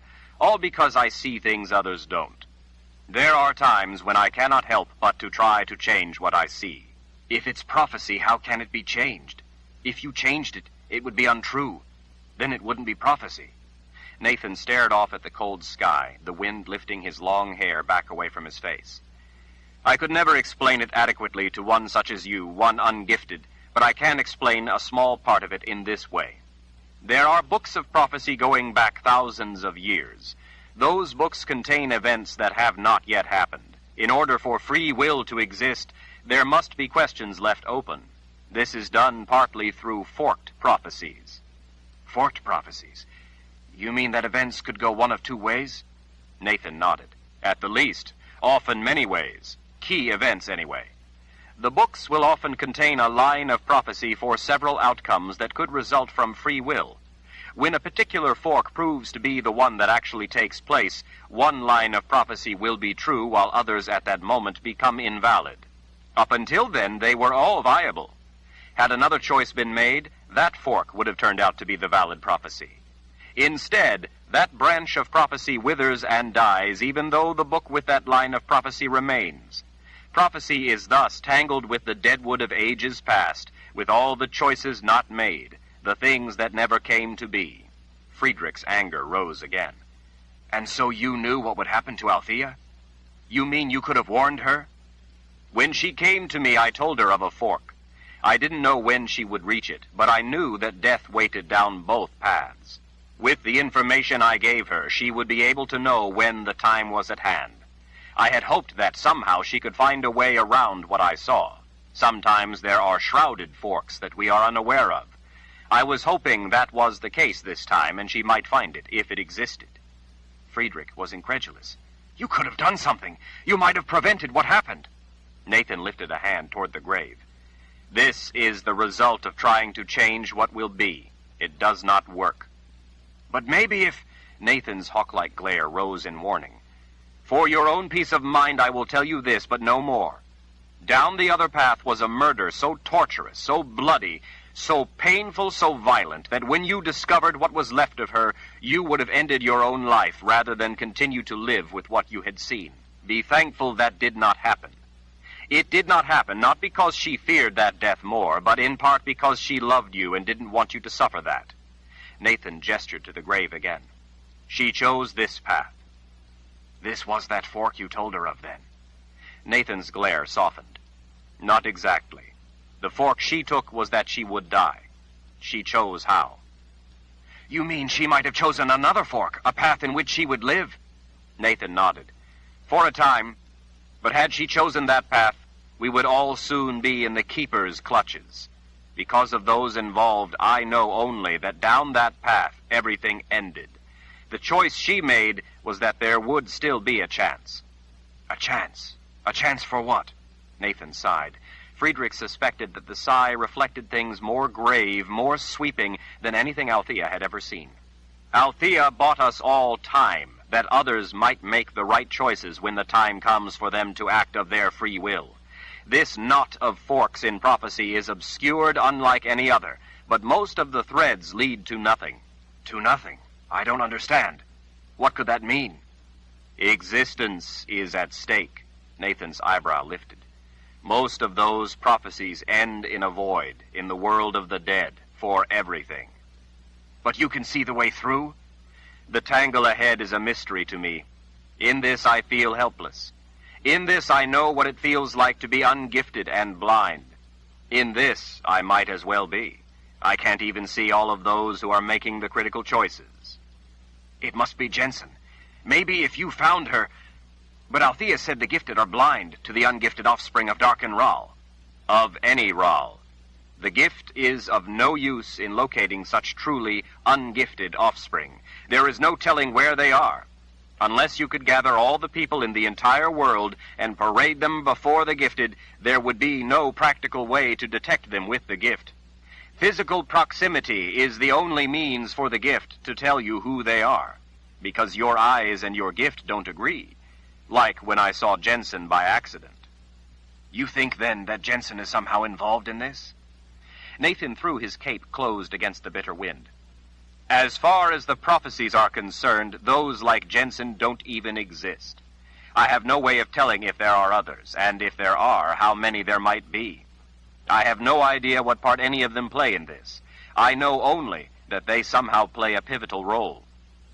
I know some of what is involved and some of those who will stand at critical forks in prophecy. As I said, though, many of those forks in prophecy are obscured. But you're a prophet, a true prophet, according to Althea. How could you not know what prophecy says if the prophecy exists? Nathan gauged him from behind intent azure eyes. Try to understand what I will tell you. It's a concept that few people can grasp. Perhaps it can help you in your grief, for it is the point at which Althea found herself. Friedrich nodded. Tell me then. Prophecy and free will exist in tension. They exist in opposition, yet they interact. Prophecy is magic, and all magic needs balance. The balance to prophecy. The balance that allows prophecy to exist is free will. That makes no sense. They would cancel each other. Ah, but they don't, the prophet said with a sly, knowing smile. They are interdependent, and yet they are antithetical. Just as additive and subtractive magic are opposite forces, they both exist. They each serve to balance the other, creation and destruction, life and death. Magic must have balance to function. Prophecy functions by the presence of its counter, free will. You're a prophet, and you're telling me that free will exists, making prophecy invalid? Does death invalidate life? No. It defines it, and in so doing creates its value. In the silence, none of it seemed to matter. It was too hard for Friedrich to fathom just then. Besides, it changed nothing for him. Death had come to take Althea's precious life. Her life was all the value he had had. His anguish poured back in to flood everything else. For Friedrich, it had already ended. There was nothing ahead but blackness. I came for another reason, Wizard Rahl said in a quiet voice. I must call upon you to help in this struggle. Too tired to stand anymore, too grief-stricken to care, Friedrich sank back to the ground beside Althea's grave. You have come to the wrong person. Do you know where Lord Rahl is? Friedrich looked up, squinting against the bright sky. Lord Rahl? Yes, Lord Rahl. You are Daharan, you should know. I guess I can feel the bond. Friedrich gestured off to the south. He's that way. But it's weak. He must be a great distance. Greater than I've ever felt of a Lord Rahl in all my life. That's right, Nathan said. He's in the old world. You must go to him. Friedrich grunted. I've no money for a journey. It seemed the easiest reason. Nathan tossed down a leather pouch. It hit the ground before Friedrich with a heavy, muffled clunk. I know. I'm a prophet, remember? This is more than was taken from you. Friedrich tested the weight of the bag. It was indeed heavy. Where did all this come from? The palace. This is official business, so Dahara will supply you with the money you will need. Friedrich shook his head. I thank you for coming and offering your sympathy, but I'm the wrong man. Send another. You are the man who is to go. Althea would have known it. She would have left you a letter telling you that you are needed in this struggle. She would have asked you to accept when called upon. Lord Rahl needs you. I am calling upon you. You know of the letter? Friedrich asked as he rose to his feet once more. It's one of the precious few things I know about in this matter. From prophecy, I know you are the one to go. But you must do so of your own free will. I am calling upon you to do so. Friedrich shook his head, this time with more conviction. I'm not the one to do this. You don't understand. I'm afraid that I just don't care anymore. Nathan drew something out from under his cloak. He held it out. Friedrich saw then that it was a small book. Take it, the wizard commanded, his voice suddenly full and rich with authority. Friedrich did so, letting his fingers roam the ancient leather cover as he inspected words embossed with gold leaf. There were 4 words on the cover, but Friedrich had never seen the language before.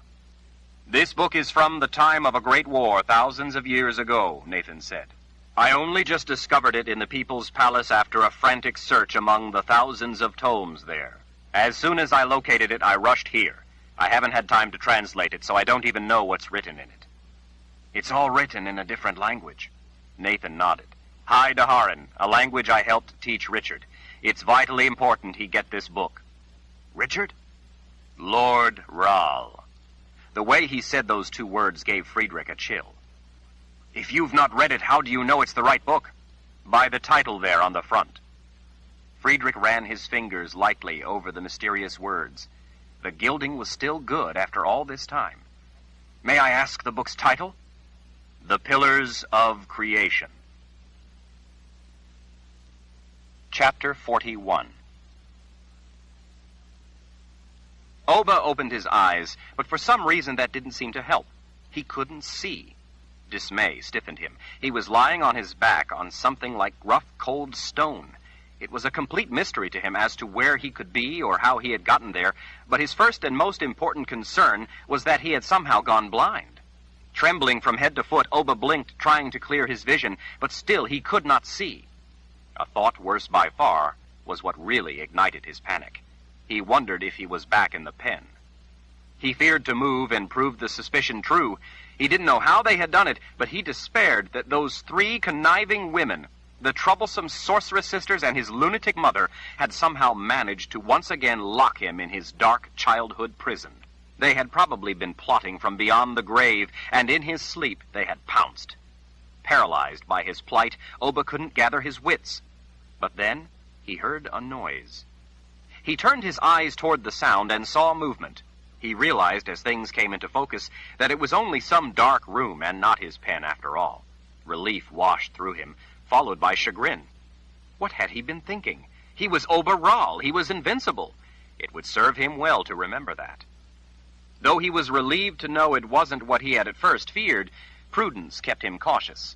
The place felt strange and dangerous. He concentrated, trying to recall what had taken place and how he could have come to be in such a cold, dark place. But it wouldn't come to him. His memory was all foggy, just a collection of random impressions: dizzying illness, pounding headache, profound weakness and nausea, being carried, hands everywhere on him, lights hurting his eyes, darkness. He felt battered and bruised. Someone nearby coughed. From another direction, a man grumbled at him to shut up. Oba lay still as a mountain lion, his muscles tensed. He worked at gathering his senses, letting his gaze carefully roam the dark room. It wasn't completely dark, as he had feared at first. On the wall opposite him, a weak light, possibly wavering candlelight, came in through a square opening. There were 2 dark vertical lines in the opening. Oba's head still pounded, but it was much better than it had been before. He remembered then how sick he had been. Looking back on it, he realized that he hadn't even grasped at the time how truly ill he had been. As a youngster, he'd had a fever once. This had been like that, he supposed, a fever. He had probably gotten it visiting Althea, the awful swamp witch. Oba sat up, but that made him feel lightheaded. So he leaned back against the wall. It was rough stone, like the floor. He rubbed his cold, stiff legs and then stretched his back. He wiped his knuckles across his eyes, trying to banish the lingering haze in his head. He saw rats, whiskers twitching, nosing along the edge of the wall. Oba was starving, despite the rank stench of the place. It smelled of sweat and urine and worse. "Look, the big ox is awake," someone across the room said. The voice was deep and mocking. Oba peered up and saw men looking at him. Altogether there were 5 others in the room with him. They looked a scruffy lot. The man who had spoken off in the corner to the right was the only other man beside Oba sitting. He leaned back into the corner as if he owned it. His humorless grin showed that what teeth weren't missing were crooked as could be. Oba looked around at the other 4 men standing, watching him. "You all look like criminals," he said. Laughter echoed around the room. "We're all being wrongly persecuted," the man in the corner said. "Yeah," someone else agreed. "We were minding our own business when those guards snatched us up and threw us in here for nothing at all. They locked us up like we was common criminals." More laughter rang out. Oba didn't think he liked being in a room with criminals. He knew he didn't like being locked in a room. That felt too much like his pen. A cursory inspection proved his suspicion true. His money was gone. From across the room, under the crack of the door, a rat watched with beady little rat eyes. Oba looked up from the rat to the opening with the light. He saw then that the 2 lines were bars. "Where are we?" "In the palace prison, you big ox," Crooked Teeth said. "Does it look like a proper whorehouse to you?" The other men all laughed at his joke. "Maybe the kind he visits," one of them said, and the rest laughed all the louder. Over to the side, another rat watched. "I'm hungry. When will they feed us?" Oba asked. "He's hungry," one of the standing men said in a taunting voice. He spat in disgust. "They don't feed us unless they feel like it. You might starve first." Another man squatted in front of him. "What's your name?" "Oba." "What did you do to get yourself thrown in here, Oba? Rob an old maid of her virginity?" The men guffawed with him. Oba didn't think the man was funny. "I didn't do anything wrong," he said. He didn't like these men. They were criminals. "So you're innocent, eh?" I don't know why they would put me in here. We heard different, the man squatting before him said. Yeah, the keeper of the corner agreed. We heard the guards talking, saying that you beat a man to death with your bare hands. Oba frowned in true bewilderment. Why would they put me in here for that? The man was a thief. He left me out in a desolate place to die after he'd robbed me. He only got what was coming to him. Says you, Crooked Teeth said. We heard you was probably the one robbing him. What? Oba was incredulous as well as indignant. Who said that? The guards, came the answer. They're lying then, Oba insisted. The men started in laughing again. Clovis was a thief and a murderer. The laughter cut off. Rats stopped and looked up. They sniffed the air, their noses twitching. The keeper of the corner sat up straight. Clovis? Did you say Clovis? You mean the man who sold charms? Oba ground his teeth at the memory. He wished he could pound on Clovis some more. That's the one, Clovis the Hawker. He robbed me and left me for dead. I didn't kill him. I measured out justice. I should be rewarded for it. They can't imprison me for administering justice to Clovis. He deserved it for his crimes. The man in the corner rose up. The other men closed in. Clovis was one of us, Crooked Teeth said. He was a friend of ours. Really, Oba said. Well, I pounded him to a bloody pulp. If I'd have had time, I'd have cut some tender pieces off of him before I mashed his head.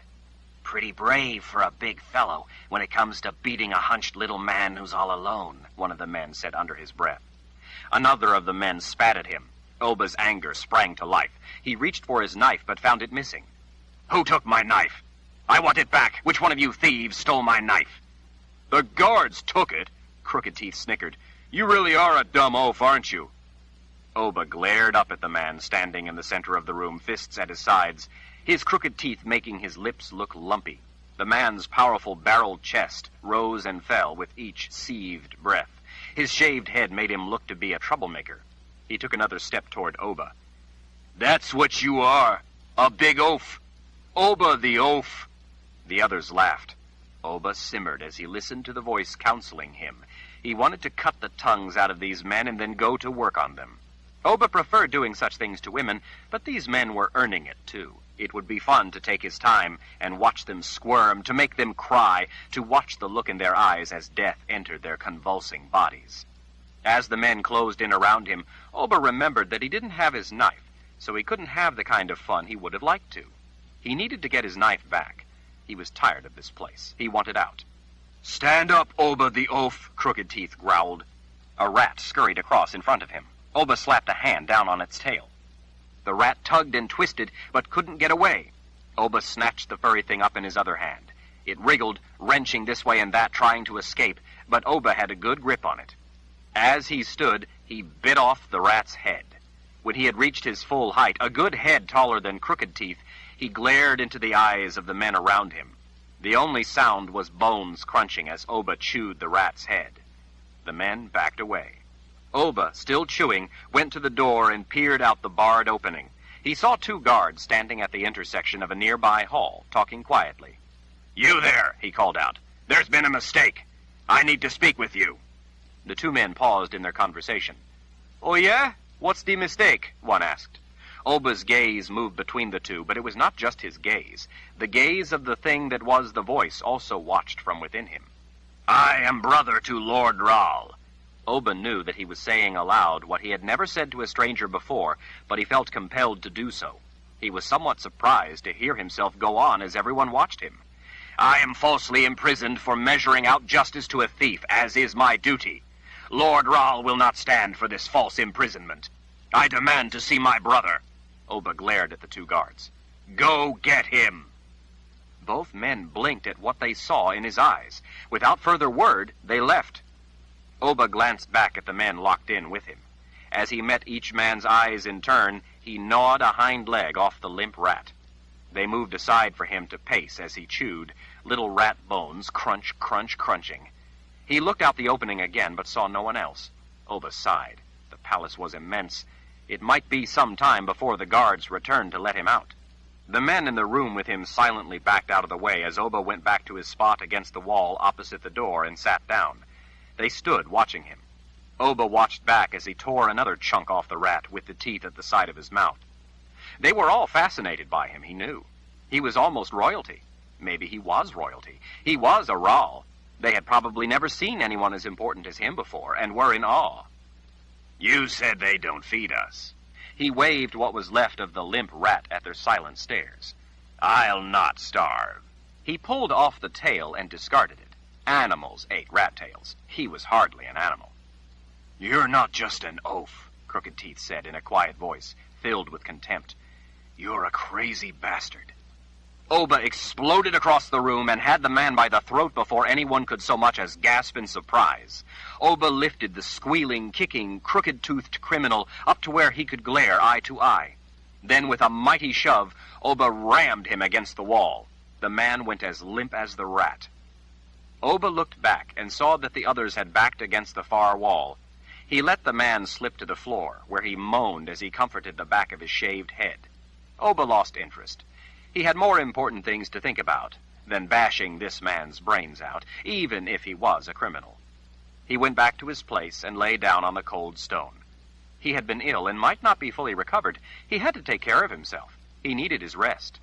Oba lifted his head. When they come for me, wake me up, he told the four men still silently watching him.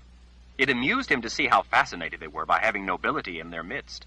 Still, they were common criminals. He would have them executed. There's 5 of us and only 1 of you, one of the men said. What makes you think you'll ever wake up again after you close your eyes? There was no mistaking the threat in his voice. Oba grinned up at him. The voice grinned with him. The man's eyes widened. He swallowed and backed away until his shoulders smacked the wall. Then he shuffled sideways. When he reached the far corner, he slid down and pulled his knees up close to himself. Whimpering, tears running down his cheeks, he turned his face away and hid his eyes behind a trembling shoulder. Oba laid his head down on his outstretched arm and went to sleep. Chapter 42. Faint footsteps coming from beyond the door woke Oba from his nap. He opened his eyes, but he didn't move or make a sound. The men were peeking out the opening in the door. When the distant footsteps sounded like they began coming closer, all but one man moved back. The single man remained at the door, standing watch. He stretched up on his toes, gripped the bars, and pressed his face close, trying to get a better look down the hall. Off in the distance, Oba could hear the metallic clangs and echoing squeals of doors being unlocked and pulled open. The man at the door remained motionless for a time as he watched. Then he suddenly stepped back. They turned this way. They're coming this way, he whispered to the others. All 5 of the men huddled closer on the far side of the room. Whispers passed among them. But what if a moored Sith comes in instead? One of the men whispered. Makes no difference to us, another man said. I know some about their kind. Their magic works to capture those with the gift. It makes them safe from magic, not muscle. But their weapon will still work on us, the first said. Not if we all overpower her and take it away from her, came the insistent whisper in answer. There are 5 of us. We're stronger, and we outnumber her. But what if... What do you think they're going to do with us? One of the others whispered in a heated voice. If we don't take this chance, we're as good as dead in here. I don't see what other chance we have. I say we do it and get away. There were nods in turn from each man. Satisfied, they straightened and moved off to different parts of the room, making it appear as if they wanted nothing to do with one another. Oba knew they were up to something. One man took a quick check out the opening again, then moved away from the door. One of the other men came closer and jostled Oba with the side of his foot. They're back. Wake up. You hear? Oba moaned, feigning sleep. The man nudged with his foot again. You wanted us to tell you when they came back. Wake up now. He stepped away when Oba stirred, yawning and stretching to pretend he was just then waking. The men, all except the one who had already seen more than he wanted to see in Oba's eyes, glanced his way before they settled on a spot to stand. While they waited, they struck slouching poses, trying hard to appear detached and disinterested. Down the passageway, 2 people spoke in words Oba couldn't quite make out, but he could hear their voices well enough to tell that their brief conversation was no more than businesslike. The footsteps finally stopped just outside the door. A key turned in the lock. The clang from the bolt as it snapped back echoed through the hall. The men cast quick glances to the door.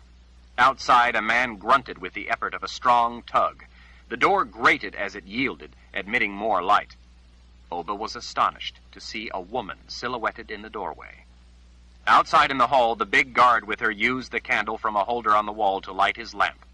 While the woman stood just inside the door, casually appraising the men to each side, the guard brought the lamp into the room and hung it on the wall to the side. The lamp threw harsh light across the men's faces and revealed the grim, impenetrable reality of the confines of the rough-hewn stone room. Oba saw then, too, what a truly mean and nasty-looking lot the men were. With cunning animal eyes glinting out from the shadows, they all watched the woman. In the bleak lamplight, Oba saw that she was wearing the strangest outfit he had ever seen, skin-tight red leather. Tall and shapely, she wore her long blonde hair in a single braid. Something dangled from a thin chain around her right wrist as her hand rested on her hip. Though she was not taller than the men, her commanding presence alone made her seem to tower like some austere fury come to judge the living in their last hours. Her scowl was as dark with displeasure as any Oba's mother had ever worn. But Oba was even more astonished to see her signal with a casual flip of her hand, dismissing the guard who had unlocked the door. If it surprised Oba, it didn't faze the guard. After a last glance around at the men, he pulled the heavy door closed behind himself and locked it. Oba could hear the guard's boots against the stone floor as he departed back down the hall. The woman's cool scrutiny swept over the men around her, appraising each, dismissing each, until at last her glare descended on Oba. Her piercing stare carefully studied his face. "Dear spirits," she whispered to herself at what she saw in his eyes. Eyes. Oba grinned. He knew she recognized that he was telling the truth about his paternity. She could see in his eyes that he was the son of Darken Ral. Eyes. Understanding suddenly clicked into place for him like a knife into its sheath. And then, bellowing like animals, the men all leaped toward her. Oba expected her to cry out in fright, or scream for help, or at least flinch. Instead, she stood her ground and casually met their attack. Oba saw some kind of red rod, the one he had seen before hanging near her hand, spin up into her fist. As the first man reached her, she rammed the rod against his chest, pushing him back with a twist of her wrist. He dropped like a hay bale out of the loft, thud onto the stone floor. Nearly at the same time, the others pounced from all directions in a flurry of flailing arms and fists. The woman sidestepped effortlessly, avoiding the trap of meaty arms as it snapped shut. As the men lurched around, hastily trying to renew their attack, she moved with cold grace, meeting each man swiftly and methodically, and with staggering violence. Without turning, she drove her elbow back into the face of the closest man as he tried to seize her from behind. Oba heard bone crack as his head snapped back, throwing a long string of blood against the wall. The third man to the side was checked by her strange red rod against his neck. He crumpled, holding his throat, crying out in a choking, gurgling blubber. Blood frothed at his mouth as he twisted on the floor, reminding Oba of nothing so much as the way the snake in the swamp had wriggled in death. Eluding another lunge, the woman spun away, past and over the man on the floor. As she did so, she hammered the heel of her boot down, smashing his face to finish him. As she swung around, she delivered 3 rapid strikes to the neck of the fourth man. His eyes rolled back in his head before he slowly started corkscrewing down. Her legs swept his feet from under him, pitching him face forward. His forehead smacked the stone floor with a sickening crack. Her economy of motion, the easy flowing evasion, followed by a swift and brutal counterattack, was fascinating to watch. The last man flew at her with his full weight behind the lunge. She wheeled around, backhanding him across the face so hard that it spun him around like a top. She snatched him by the hair at the back of his head, jerked him from his feet, and with a thrust of that strange red rod into his back, drove him to his knees. It was Crooked Teeth. He shrieked louder than Oba had ever been able to get anyone to shriek. Oba was amazed by her ability to inflict pain. She held Crooked Teeth by the hair, on his knees before her, as he screamed in desperate agony, begging for release as he tried without effect to twist away from her. With a knee in his back, along with the red rod, she bent his head back to control him as easily as if he were a child. And then, as she looked up very deliberately into Oba's eyes, she pressed the red rod against the base of the man's skull. His arms thrashed out in a crazy fashion as his entire body convulsed as violently as if he'd been struck by lightning. He went limp, blood running from his ears. Finished with him, the woman released her fist from his hair and let him pitch forward to the stone floor. It was clear to Oba by the boneless way he fell that he was already dead and didn't feel the heavy impact against the unyielding stone. It was all over in what seemed like no more than 5 heartbeats, one for each man killed. Blood everywhere glistened in the light from the lamp. All 5 men lay sprawled in awkward positions around the room.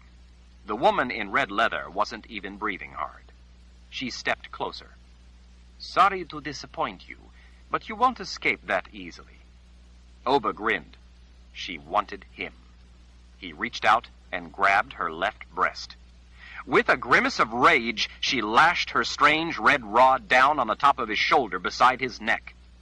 Oba reached out with his other hand and grabbed her other breast. He gave them both a firm squeeze as he grinned at her. "How could you not?" She fell silent as some profound inner understanding suddenly filled her expression. Oba liked her breasts. They were as nice as any he had ever held. Still, she was quite the unusual woman. He had a feeling that he would learn many new things with her. Her fist came out of nowhere with deadly speed. Oba caught it in the palm of his hand. He closed his fingers tight around her fist, squeezing as he twisted it back, turning her around so that her back was arched and her shoulders pressed against him.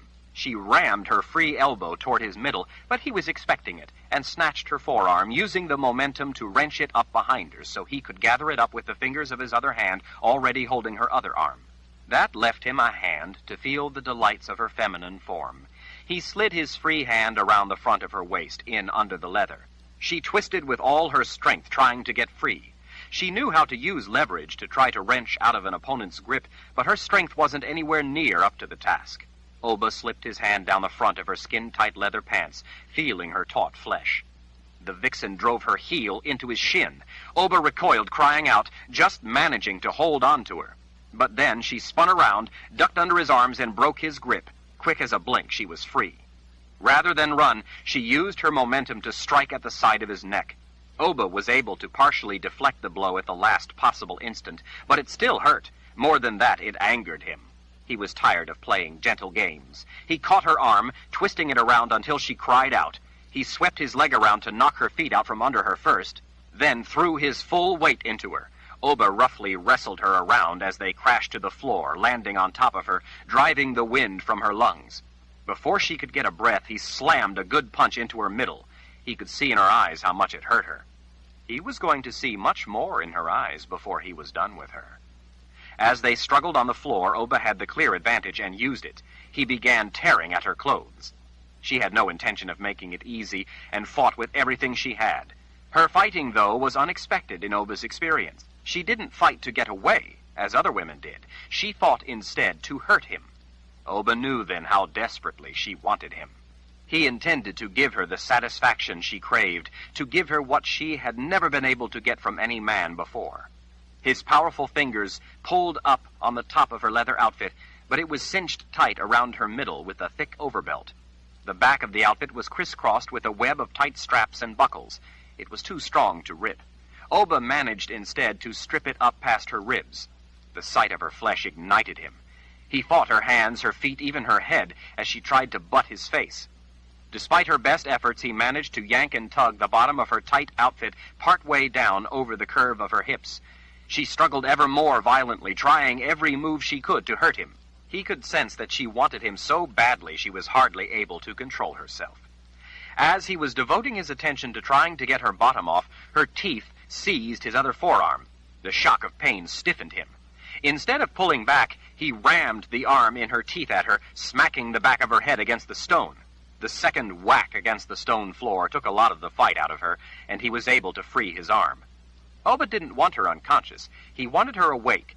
He watched her eyes as he rolled on top of her, forcing his knee between her thighs, and was pleased to see by the way she gritted her teeth, the way her eyes tracked his, that she was indeed aware of him. Cognition was integral to the experience. It was important that she be aware of what was happening to her, of the transformations that would take place in her living body, aware of death stalking near, waiting, watching. It was essential to Oba that he see all her primal emotions and sensations through her expressive eyes. He licked the side of her neck back behind her ear where the fine little hairs felt soft on his tongue. His teeth raked their way back down. Her neck tasted delightful. He knew she liked the feel of his lips and teeth on her, but she had to fight to keep up the pretense, lest he think her promiscuous. It was all part of her game. By the way she struggled, though, he knew how much she itched for him. As he nuzzled her neck, he worked with his other hand to unbuckle his trousers. "You've always wanted it like this," he whispered hoarsely, nearly delirious with his lust for her. "Yes," she answered breathlessly. "Yes, you understand." This was new. He had never been with a woman before who was comfortable enough with her own needs to admit them aloud, except through the show of moans and cries. Oba realized that she must be frantic with desire to cast off pretense and confess her true feelings. It drove him crazy with hunger for her. "Please," she panted against the shoulder he had pressed to her jaw, holding her head against the floor. "Let me help you." This was definitely new. "Help me?" "Yes," she confided urgently up toward his ear. "Let me help you unfasten your trousers so that you'll be free to touch me where I need it most." Oba was eager to oblige her brazen desires. Leaving her to the treasured task of opening his trousers left him free to grope her.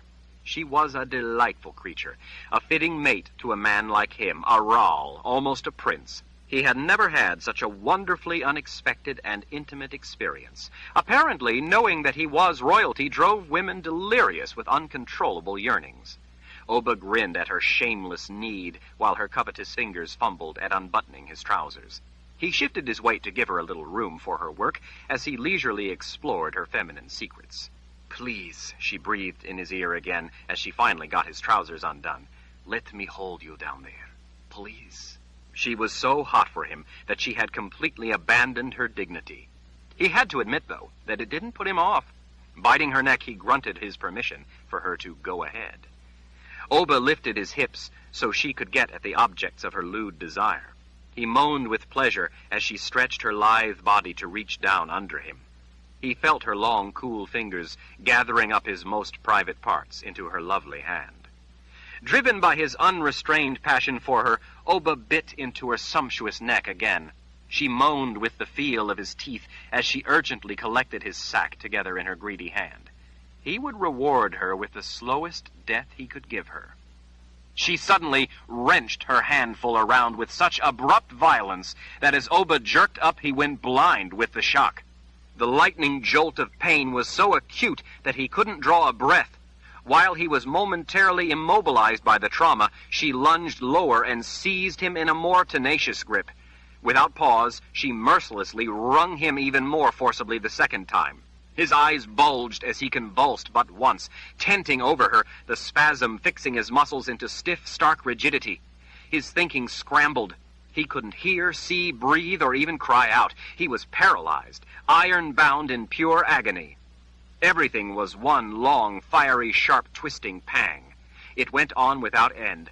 His mouth rounded, trying to scream, but no sound came out. It seemed forever before blurred vision started to return along with jumbled sounds that filled his ringing ears. The room suddenly spun wildly. Tumbling across the stone floor, Oba realized he had been kicked in his side hard enough to drive the remaining wind from him. It was a complete mystery to him. He slammed into the wall and flopped to a stop. He had to pull hard several times before he could draw a breath. The pain lancing his side felt like a cow had kicked him, but it was nothing compared to the searing inferno in his groin. Then Oba saw the guard. The man had come back. That was who had kicked him in the side. Him, not her. She was still sprawled on the floor, her lovely flesh exposed in a teasing manner. The guard had a sword to hand. He went to one knee near the woman, checking her with quick glances. Mistress Nida! Mistress Nida, are you all right?" She groaned as she tottered haltingly to her hands and knees, while the man in a crouch, feet spread, watched Oba. He looked like he feared to help her, to even look at her, but he didn't look to fear Oba. Oba lay back against the wall, gathering his wits as he watched the two of them. She didn't try to cover her hips, her exposed breasts. Oba knew that she was still game for him, but with the guard there, she couldn't show her feelings. She must be insane with lust for him to have provoked him so by what she had done. Oba pushed himself up a bit, getting his wind back, as the feeling began returning to his tingling extremities. He watched the woman, Mistress Nida, the guard had called her, staggering to her feet. Oba lay still, listening to the voice whispering to him as he watched sweat run across her skin. She was divine. He still had much to learn from a woman like this. There were pleasures untold yet to come. Still recovering his strength, Oba rose up, leaning against the wall, watching as she provocatively used the back of one hand to wipe blood from her mouth. With her other hand, she tugged at her leather outfit, trying to cover herself. She was dazed, no doubt by her heady brush with lust, and was unable to get her trembling hands to work right. Having trouble balancing, she staggered sideways a couple of steps. It appeared as if it was all she could do to stand. Oba was surprised that her bones weren't broken, considering their brief but vigorous love tussle. There would be time for that. Blood trickled from the love bites on her neck. He noticed that her blonde hair was matted with blood from when he had banged her head against the stone floor. Oba reminded himself to be mindful of his strength lest he end it prematurely. That had happened before. He had to be careful. Women were delicate. Oba, still panting to catch his breath, still hobbled by the throbbing ache between his legs, fixed his gaze on the guard. The man had remarkable control to stand there so confidently, considering that he was in the presence of a Ral. Their gazes met. The man took a step forward. The eyes of the voice opened to look at him too. The man froze. Oba grinned. "Mistress Nida," the guard whispered, his eyes staring fixed on Oba. "I think you'd better get out of here." She frowned at him as she tried to pull her leather up over her shapely hips. She was still having trouble balancing, and trying to tug her outfit back into place wasn't helping. "We don't want her to leave," Oba said. The guard's wide eyes stared. "We don't want her to leave," Oba said again, in unison with the voice. "We can both enjoy her." "We don't want her to leave," the guard repeated. Pausing in her attempt to cover herself, Mistress Nida looked from the guard to Oba. "Bring her to me," Oba commanded, amazed at what the voice could think of and delighted by the very notion. "Bring her over here, and we will both have her." The woman, still unsteady, followed Oba's gaze to the guard. When she saw his face, she tried to snatch her dangling red rod. The guard seized her wrist, preventing her from getting at it. His other hand swept around her waist. She fought him, but he was a big man, and she was already woozy. Oba grinned as he watched the guard dragging the struggling Nida closer. The man's fingers roamed over her exposed flesh as Oba's had done. "She feels delightful, don't you think?" Oba asked. The guard smiled and nodded as he wrestled the woman toward the back of the prison cell where Oba and the voice waited. When they were close enough, Oba reached for her. It was time he finished what he had started. Finished it good. She seized the guard's clothes in her fists for support. With stunning speed, her whole body twisted in midair. From nowhere, for just an instant, Oba saw the bottom of the heel of her boot flying at his face like a bolt of lightning. Before he could react, the world went black amid a stunning crash of pain. Chapter 43. Oba opened his eyes to darkness. He was lying on his back on a stone floor. His face throbbed in pain. He drew his knees up and comforted his aching groin. That vixen, Nida, had proven as troublesome as any woman he had ever known. It seemed like he was always being tormented by troublesome women. They were all jealous of him, of his importance. They were all trying to keep him down. Oba was getting weary of waking up in cold, dark places, too. He had hated the way throughout his life he was always waking up in some confined place. They were always hot or cold. No place he had ever been locked in was ever comfortable. He wondered if his lunatic mother, or the troublesome sorceress Lethia, or her swamp witch sister had something to do with this. They were selfish and certain to be bent on revenge. This had all the markings of a vindictive act by that pompous trio. But they were dead. Oba wasn't entirely certain that death protected him from those three harpies. They were devious in life. Death wasn't likely to have reformed them. The more he thought about it, though, he had to admit that this was most likely entirely the doing of that vixen in red leather, Nida. She had cleverly pretended to be dizzy and disoriented until the guard had brought her close enough to strike, and then she had kicked him. She was something. It was hard to hold a grudge against a woman who wanted him so badly. The thought of not having Oba exclusively probably drove her to it. She wanted to be alone with him. He supposed he couldn't blame her. Now that he had publicly acknowledged his royal standing, Oba had to recognize that there would be women of such intense passions who would want what he had to offer. He had to be prepared to live up to the demands of being a true Ral. Groaning in pain, Oba rolled over. With the aid of his hands, pushing first against the floor and then a wall, he was finally able to lever himself upright. His own discomfort would only heighten the pleasures of the eventual conquest of his concubine. He had learned that somewhere. Maybe the voice had told him. He saw a small slit of light, much smaller than the opening in the door in the last place, but it at least helped him get his bearings. Feeling along the cold stone walls, he began to take stock of the room. Almost immediately, he came to a corner. He moved his hand sideways from the corner along the rough stone of the wall and was alarmed when he shortly came to another corner. With increasing urgency, he traced the walls and was horrified to discover how tiny the room was. He must have been lying corner to corner, for it wasn't large enough for him to lie down any other way.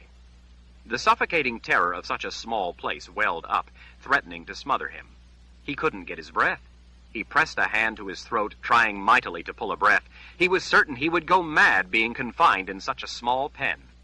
Maybe it wasn't Nida after all. This did have all the marks of his insidious mother's doing. Perhaps she had been watching from the world of the dead, gleefully conniving, plotting how she could harass him. The troublesome sorceress had probably helped her. The swamp witch had no doubt butted in to offer her assistance. Together, the three women had managed to reach out from the world of the dead and help the vixen Nida lock him back in a tiny place. He raced around the cramped little room, feeling the walls, terrified that they were shrinking in toward him. He was too big to be in such a small room where he couldn't even breathe. Fearing he might use up all the air in the room and then slowly suffocate, Oba threw himself against the door and pressed his face up against the opening, trying to suck in the outside air. Weeping with self-pity, Oba wanted nothing so much at that moment as to bash his lunatic mother's head in all over again. After a time, he listened to the voice counseling him, reassuring him, calming him, and began gathering his wits. He was smart. He had triumphed over all those who had conspired against him, despite how evil they were.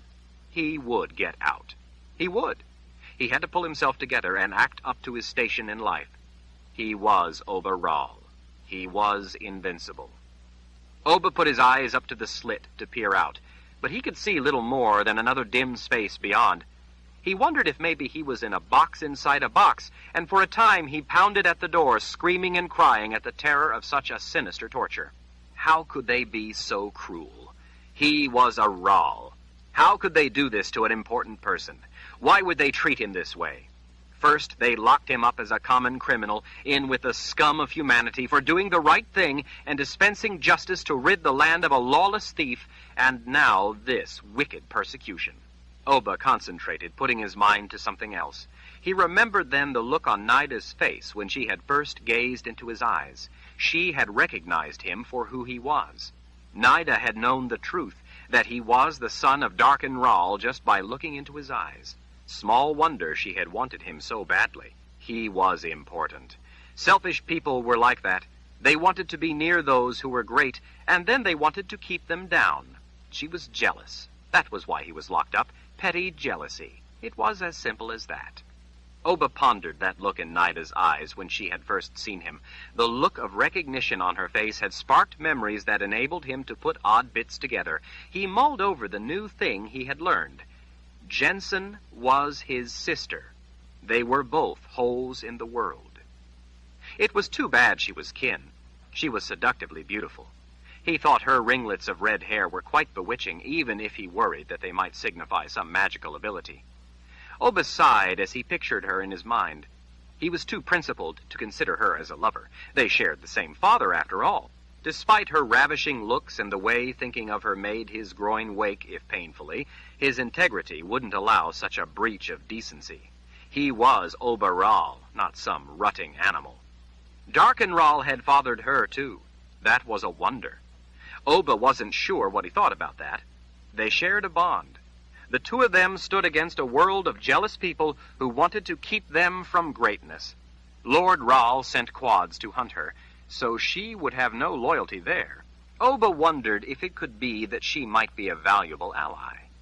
On the other hand, he recalled the anxiety in her eyes when she looked at him. Maybe she recognized in his eyes who he was, that he too was the son of Darken Ral, like she was. Maybe she already had plans of her own that didn't include him. Maybe she was upset that he existed. Maybe she too would be an adversary, intent on having it all for herself. Lord Ral, their own brother, wanted to keep them down because they were both important. That much seemed likely. Lord Ral didn't want to share all the riches that rightfully belonged to Jennsen and Oba. Oba wondered if Jennsen would be as selfish. After all, such selfish tendencies seemed to run in the family. How Oba had avoided that wicked aspect of heritage was a wonder. Oba felt his pockets, recalling as he did so that he had done the same thing when he had been in the other room with the criminals, but his pockets were empty. Lord Ral's people had stripped him of his wealth before locking him away. They had probably taken it for themselves. The world was full of thieves, all after Oba's hard-earned wealth. Oba paced, as best he could in such a confined place, trying not to think of how small it was. All the while he listened to the voice advising him. The more he listened, the more things made sense to him. More and more items on the mental lists he kept began falling into place. The grand tapestry of lies and deception that had so afflicted him knitted itself together into a broader picture, and solutions began to solidify. His mother had known all along, of course, how important Oba really was. She had wanted to keep him down from the first. She had locked him in his pen because she was jealous of him. She was jealous of her own little boy. She was a sick woman. Lethia had known, too, and had conspired with his mother to poison him. Neither had the bold nerve to simply do away with him. They weren't that kind. They both hated him for his greatness and enjoyed making him suffer, so their plan from the first appeared to have been to poison him slowly. They called it a cure so as to soothe their guilty consciences. All along his mother wore him down with menial chores, treated him with contempt, heaped endless scorn on him, and then sent him to Lethia to retrieve his own poison. Loving son that he was, he had gone along with their devious plans, trusting in their words, their instructions, never suspecting that his mother's love was a cruel lie or that they might have a secret plan. The bitches, the conniving bitches. They had both gotten what they deserved. And now Lord Ral was trying to hide him, to deny to the world that he existed. Oba paced, thinking it through. There was too much he still didn't know. After a time he calmed and did as the voice told him. He went to the door and put his mouth near the opening. He was, after all, invincible. "I need you," he spoke into the darkness beyond.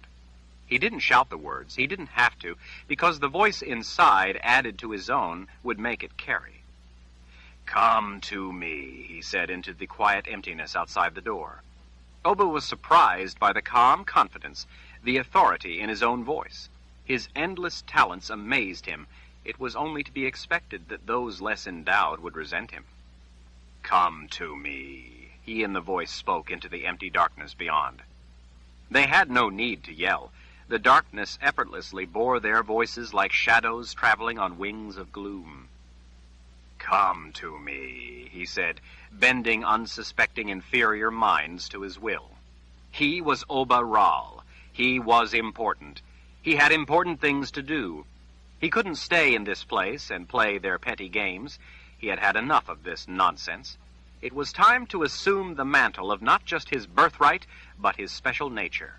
"Come to me," he said, their voices oozing through the dark cracks of the deep dungeon.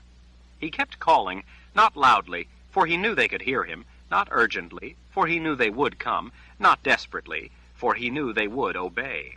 Time passed, but did not matter, for he knew they were on their way. "Come to me," he murmured into the still darkness, for he knew that a softer voice yet would draw them in. Off in the distance he heard the faint answer of footsteps. "Come to me," he whispered, enthralling those beyond to listen. He heard a door in the distance grate open.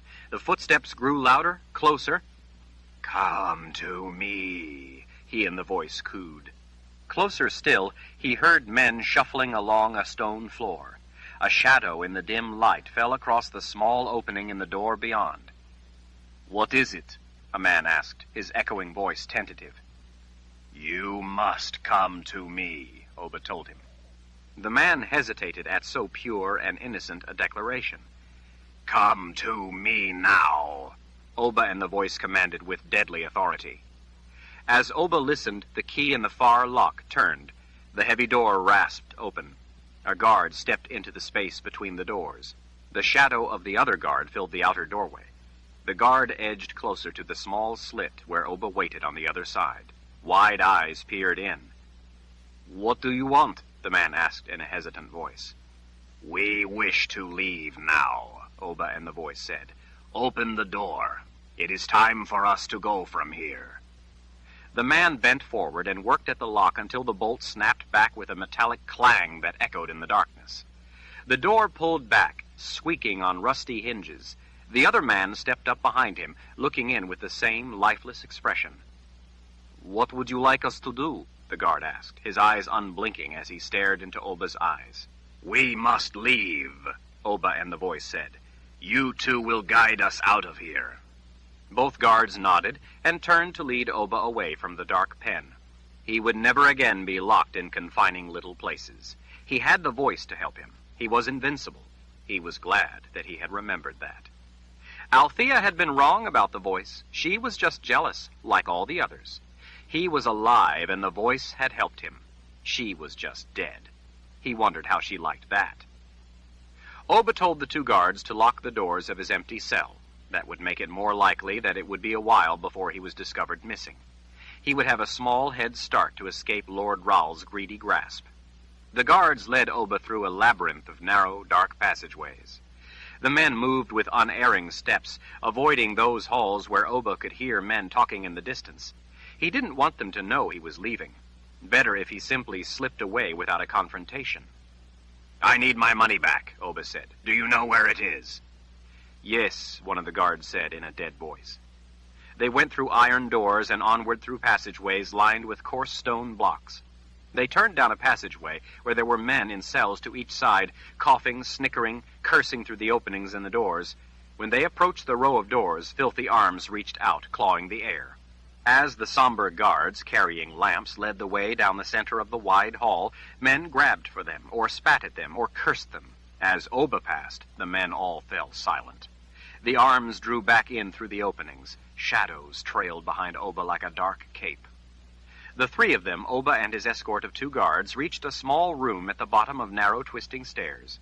One guard led Oba up the stairs while the other followed. At the top, they took him into a locked room and then through another locked door. The lamps the guards carried in cast angular shadows through the rows of shelves heaped with things, clothing, weapons, and various personal possessions, everything from canes to flutes to puppets. Oba scanned the shelves crammed with odd things, stooping to look low, stretching up on his tiptoes to check the upper shelves. He guessed that all these things were taken from prisoners before they were locked away. Near the end of one row, he spotted the handle of his knife.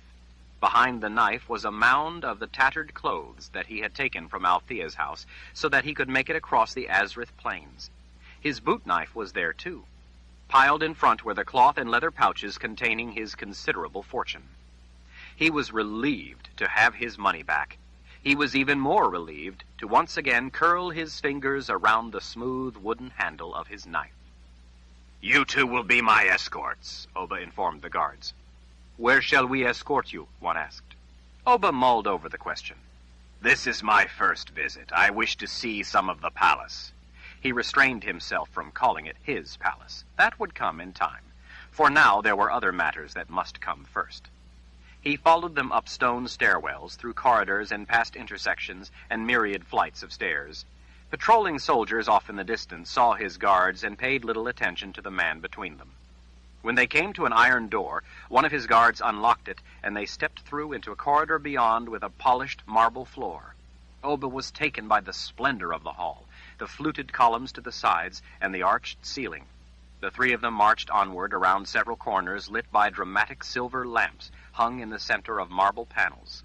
The hall turned again to open into a grand courtyard of such staggering beauty that it cast the hall they had been in, that had been the finest place Oba had ever seen, as little more than a pigsty by contrast. He stood motionless, his mouth hanging, as he stared out at a pool of water open to the sky with trees growing on the other side as if it were a woodland pond, except that this was indoors, and the pond was surrounded by a low, bench-like enclosure of polished, rust-colored marble, and the pond was lined with blue glazed tiles. There were orange fish gliding through the pond. Real fish. Real orange fish, indoors. In his whole life, Oba had never been so struck dumb by the grandeur, the beauty, the sheer majesty of a place. "This is the palace?" he asked his escorts. "Only a tiny part of it," one answered. "Only a tiny part," Oba repeated in astonishment. "Is the rest as nice as this?" "No, most places are much more grand, with soaring ceilings, arches, and massive columns between balconies." "Balconies? Inside?" "Yes. People on different levels can look down on lower levels, down on grand courtyards and quadrangles." "On some levels, vendors sell their wares," the other man said. "Some areas are public areas. Some places are quarters for soldiers or staff. There are some places where visitors may rent rooms." Oba took this all in as he stared at the well-dressed people moving through the place, at the glass, marble, and polished wood.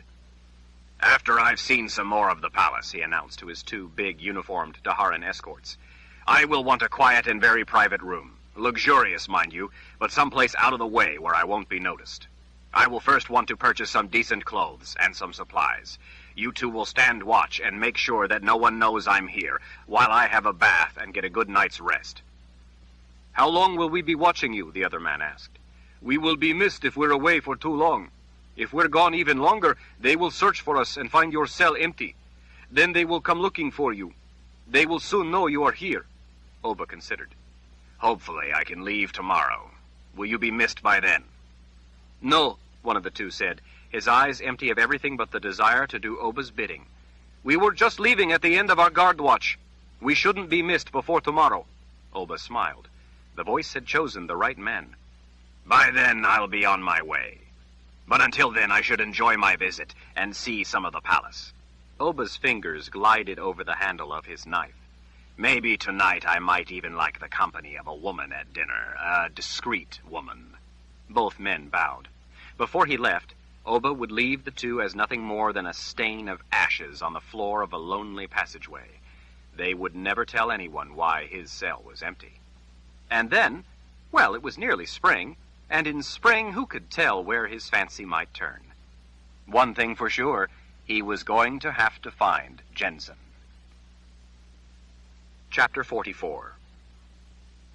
Jensen's astonishment was wearing off. She was becoming numb to the sight of the endless expanse of men, like some dark flood of humanity across the bottomland.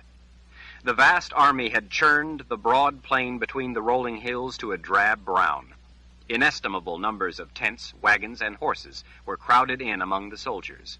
The drone of the horde cut through with yelling, hoots, calls, whistles, the rattle of gear, the clatter of hooves, the rumble of wagons, the singing rhythm of hammers on steel, the squeals of horses, and even occasional odd cries and screams of what almost sounded to Jennsen like women could be heard for miles. It was like gazing down on some impossibly huge city, but without buildings or pattern, as if all of man's ingenuity, order, and works had magically vanished, with the people left behind reduced to near savages under the gathering dark clouds, trying to make do against the forces of nature and having a grim time of it. Nor was this the worst of the conditions Jennsen had seen. Several weeks before, and farther to the south, she and Sebastian had passed through the very place where the army of the Imperial Order had wintered. An army of this size wore heavily on the land, but she had been shocked at how much worse it was when they stopped for any length of time. It would be years before that vast, festering wound in the landscape healed. Worse still, throughout the long, harsh winter, men by the thousands had fallen ill. That dismal place would be forever haunted by an endless expanse of haphazardly placed graves marking those left behind when the living had marched on. It was horrifying to see such a staggering loss of life to sickness. Jennsen feared to imagine the far worse carnage to come in the battle for freedom. With the frost finally out of the ground, the muddy soil had dried and firmed enough that the army had at last been able to strike out from those befouled winter quarters to start their drive toward Adendrill, the seat of power in the Midlands. Sebastian had told her that the force they brought up from the old world was so huge that while the leading edge was stopping here to set up camp, it would be hours before those at the tail end caught up and halted for the night. In the morning, the head of the great army would have to start off, stretching itself out long before the end could have room to begin to move. While their spring march north was not yet swift, their advance was inexorable. Sebastian said that once the men smelled their prey, their pulse and their pace would quicken. It was a terrible shame that Lord Ral's greed for conquest and rule made this all necessary, that such a peaceful valley should be given over to men at war. With spring, the grasses were at last coming back to life, so that the hills rising up to each side of the valley looked as if they were covered in living green velvet. Forests took over on the steeper slopes beyond the hills. In the distance, off to the west and north, stone peaks still wore heavy mantles of snow.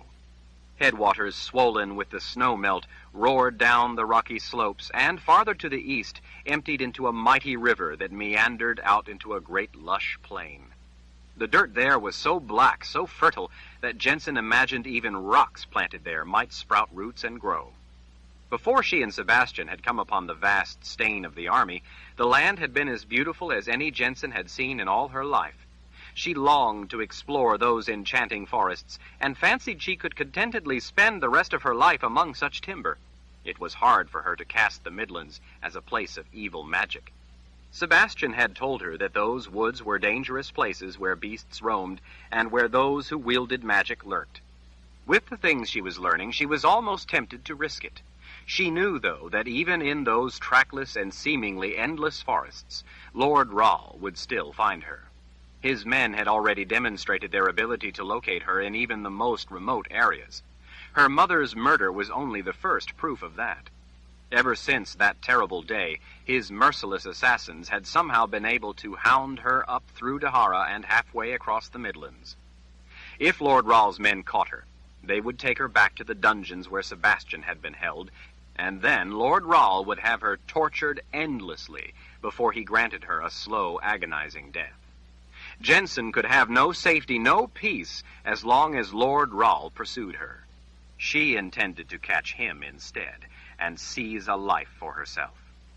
Another clot of sentries spotted her and Sebastian riding over the open ground, and moved down the slope from their observation post at the top of a hill to intercept them. When she and Sebastian were closer, and the men saw his spikes of white hair and the casual salute he gave them, they turned and swarmed back up the hill to their campfire and cooking their dinner. Like the rest of the Imperial Order army she had seen, the men were a rough-looking lot, in tattered clothes, furs, and hides. Down in the broad valley, many sat around small campfires outside little tents made of hides or oiled canvas. Most looked to have been set up wherever their owners had found enough space, rather than to any order.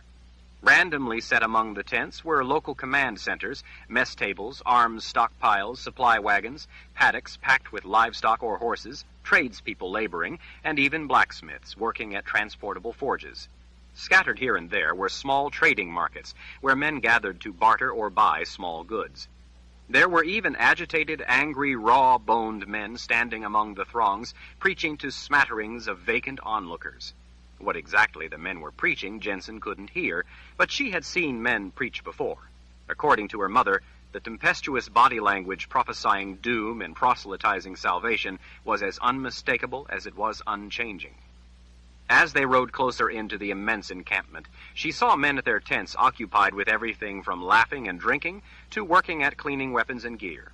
Some men stood in crooked lines, arms thrown over the next fellow's shoulders, singing songs together. Others cooked by themselves, while still others crowded around mess areas waiting to be fed. Some men were occupied with chores and tending animals. She saw some men gambling and arguing. The entire place was dirty, smelly, noisy, and frighteningly confusing. As uncomfortable as she had always felt around crowds, this looked more terrifying even than a fevered nightmare.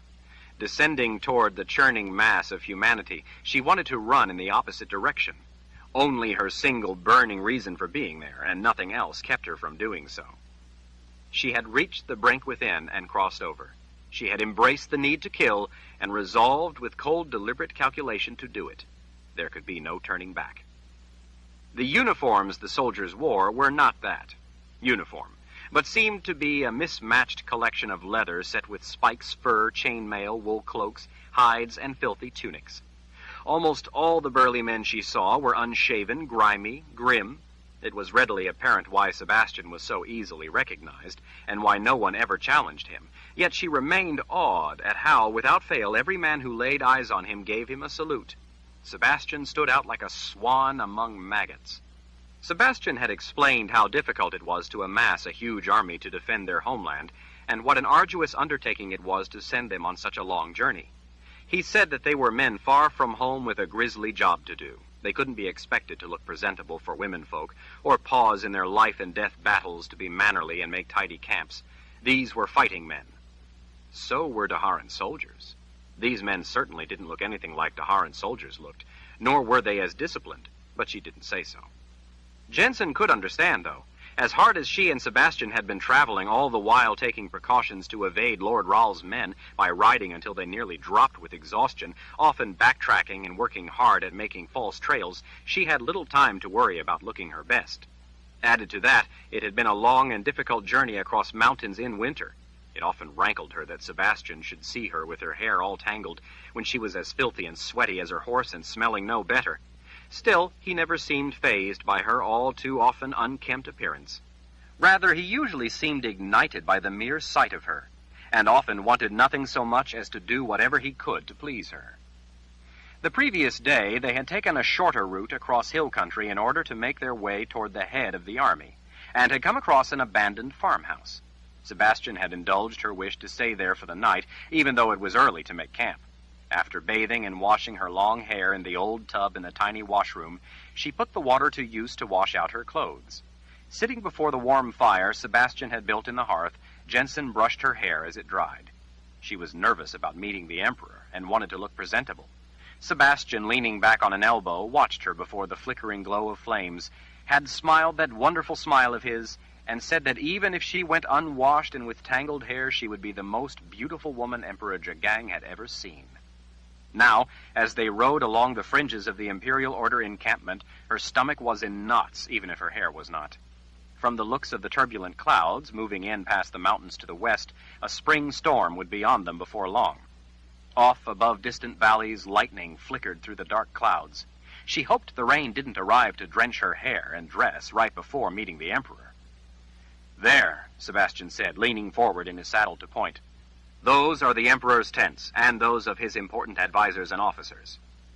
Not far beyond, up the valley, will be Aidendrill itself." He looked over with a grin. "Emperor Jagang hasn't moved to take the city yet. We've made it in time." The huge tents were an imposing sight. The largest was oval, its tri-peaked roof pierced by 3 lofty center poles. The tent sides bore brightly colored panels. Standards and tassels hung from the eaves. High atop the 3 poles, colorful yellow and red banners flapped in the gusty wind, while long pennants streamed out, undulating like airborne serpents. The Emperor's congregation of tents stood out among the drab little quarters of the regular soldiers the way a king's palace towered over surrounding huts. Jennsen's heart raced as they urged their horses down into the thick of the encampment. Both Rusty and Pete, their ears alert, snorted their misgivings about entering such a noisy and busy place. She urged Rusty ahead in order to take Sebastian's hand when offered it. "Your hand is all sweaty," he said, smiling. "You aren't nervous, are you?" She was water at a boil, a horse at a gallop. "Maybe a little," she said. But her purpose stiffened her will. "Well, don't be. Emperor Jagang will be the one to be nervous meeting such a beautiful woman." Jennsen could feel her face heat. She was about to meet an emperor. What would her mother think of such a thing? As she rode, she considered how her mother, as a young servant girl on the palace staff, a nobody, must have felt when she met Darken Ral himself. Jennsen could, for the first time, truly begin to empathize with the enormity of such an event in her mother's life. As she and Sebastian trotted their horses into camp, men everywhere peered Jennsen's way. Mobs of men crowded closer to see the woman riding in. She saw that there were a number of soldiers with pikes forming a rough line along their route, holding back the press of men. She realized that the guards were clearing the way and preventing any of the more celebratory men from getting too close. Page 409. Sebastian watched her as she took note of the way the soldiers opened a clear path for them. "The Emperor knows we're coming," he told her. "But how?" "When we encountered scouts a few days ago and then sentries this morning as we got closer, they would have sent runners on ahead to inform Emperor Jagang that I've returned and that I'm not alone. Emperor Jagang would want to ensure the safety of any guest I would bring." It appeared to Jennsen that the guards were meant to keep the great mass of regular soldiers away from the two of them. She thought it an odd thing to do, but by the drunken nature of some of the soldiers and the rough looks and leering grins of others, she couldn't say that she was sorry about it. "The soldiers look so, I don't know, brutish, I guess." "And as you are about to plunge your knife into Richard Rawle's heart," Sebastian said without pause, "do you intend to curtsy and say please and thank you so that he will see how well-mannered you are?" "Of course not, but—" He turned his halting blue eyes on her. "When those brutes came into your house and butchered your mother, what sort of men would you have wished were there to protect her?" Jennsen was taken aback. "Sebastian, I don't know what that has to do—" "Would you trust dressy soldiers with polished leather and polite manners, like some pompous king would have at a fancy dinner party, to be the ones to make a desperate last stand, protecting your beloved mother against the onslaught of vicious killers? Or would you want men even more brutish to be the ones to stand before your mother, protecting her life? Wouldn't you want men steeped in the most brutal traditions of combat to be the ones standing between her and those savage men intent on killing her?" "I guess I see what you mean," Jennsen admitted. "These men are serving in that role for all their loved ones back in the old world." The unexpected encounter with that terrible memory was so chilling, so painful, that she had to work at putting it out of her mind. She felt humbled, too, by Sebastian's heated words. She was here for a reason. That reason was all that mattered. If the men arrayed against Lord Rawle's forces were tough and mean, so much the better. It wasn't until they reached the heavily defended compound around the Emperor's tents that Jennsen saw other women. They were an odd mix, from young-looking to some who were stooped with age. Most peered curiously, some frowned, and a few even appeared alarmed, but all watched as Jennsen rode closer. "Why do the women all have rings through their lower lip?" she whispered to Sebastian. His gaze swept the women near the tents. "As a sign of loyalty to the Imperial Order, to Emperor Jagang." Jennsen thought it not just a strange way to show loyalty, but disquieting. Most of the women wore drab dresses, most had unkempt hair. Some were dressed a little better, but only a little. Soldiers took the horses when they dismounted. Jennsen stroked Rusty's ear and whispered reassuringly to the nervous animal that it was all right to go with the stranger. Once Rusty was calmed, Pete contentedly followed her toward the stable area. Parting from her constant companion of so long unexpectedly reminded Jennsen of how she missed Betty.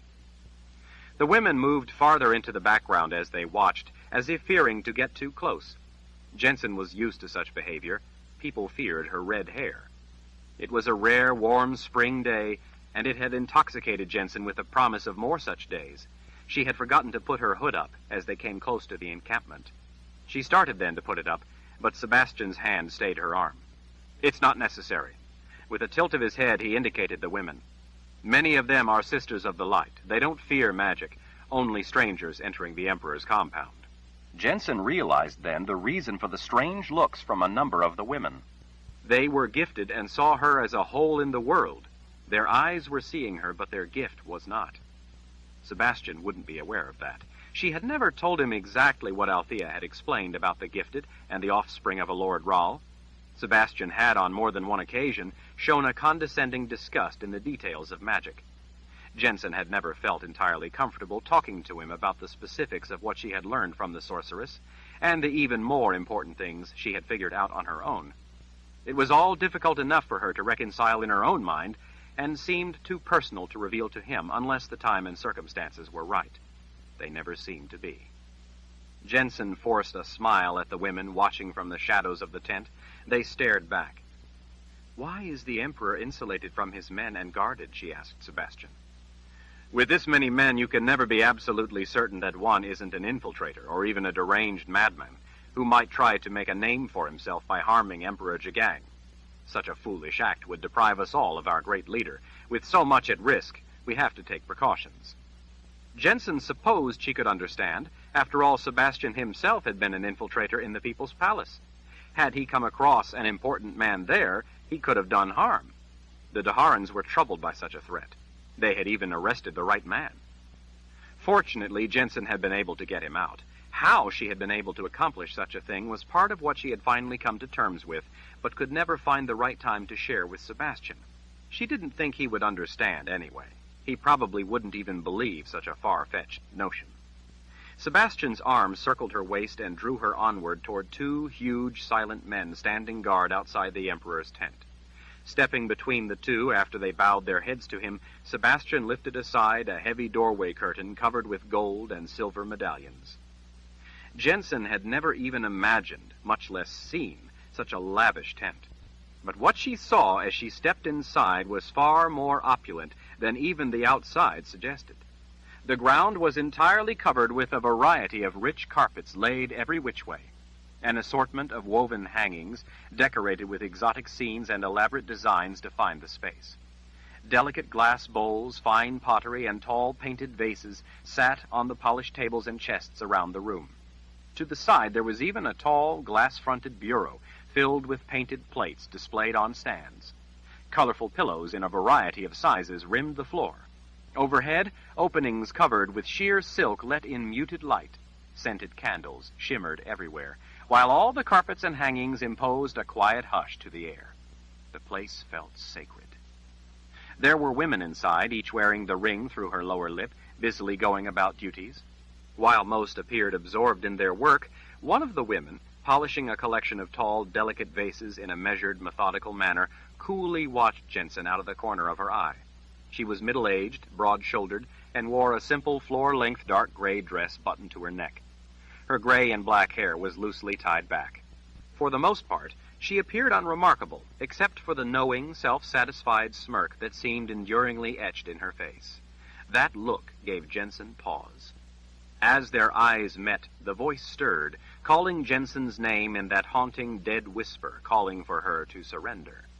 For some reason, Jennsen was momentarily suffused with the icy sense that the woman knew that the voice had spoken.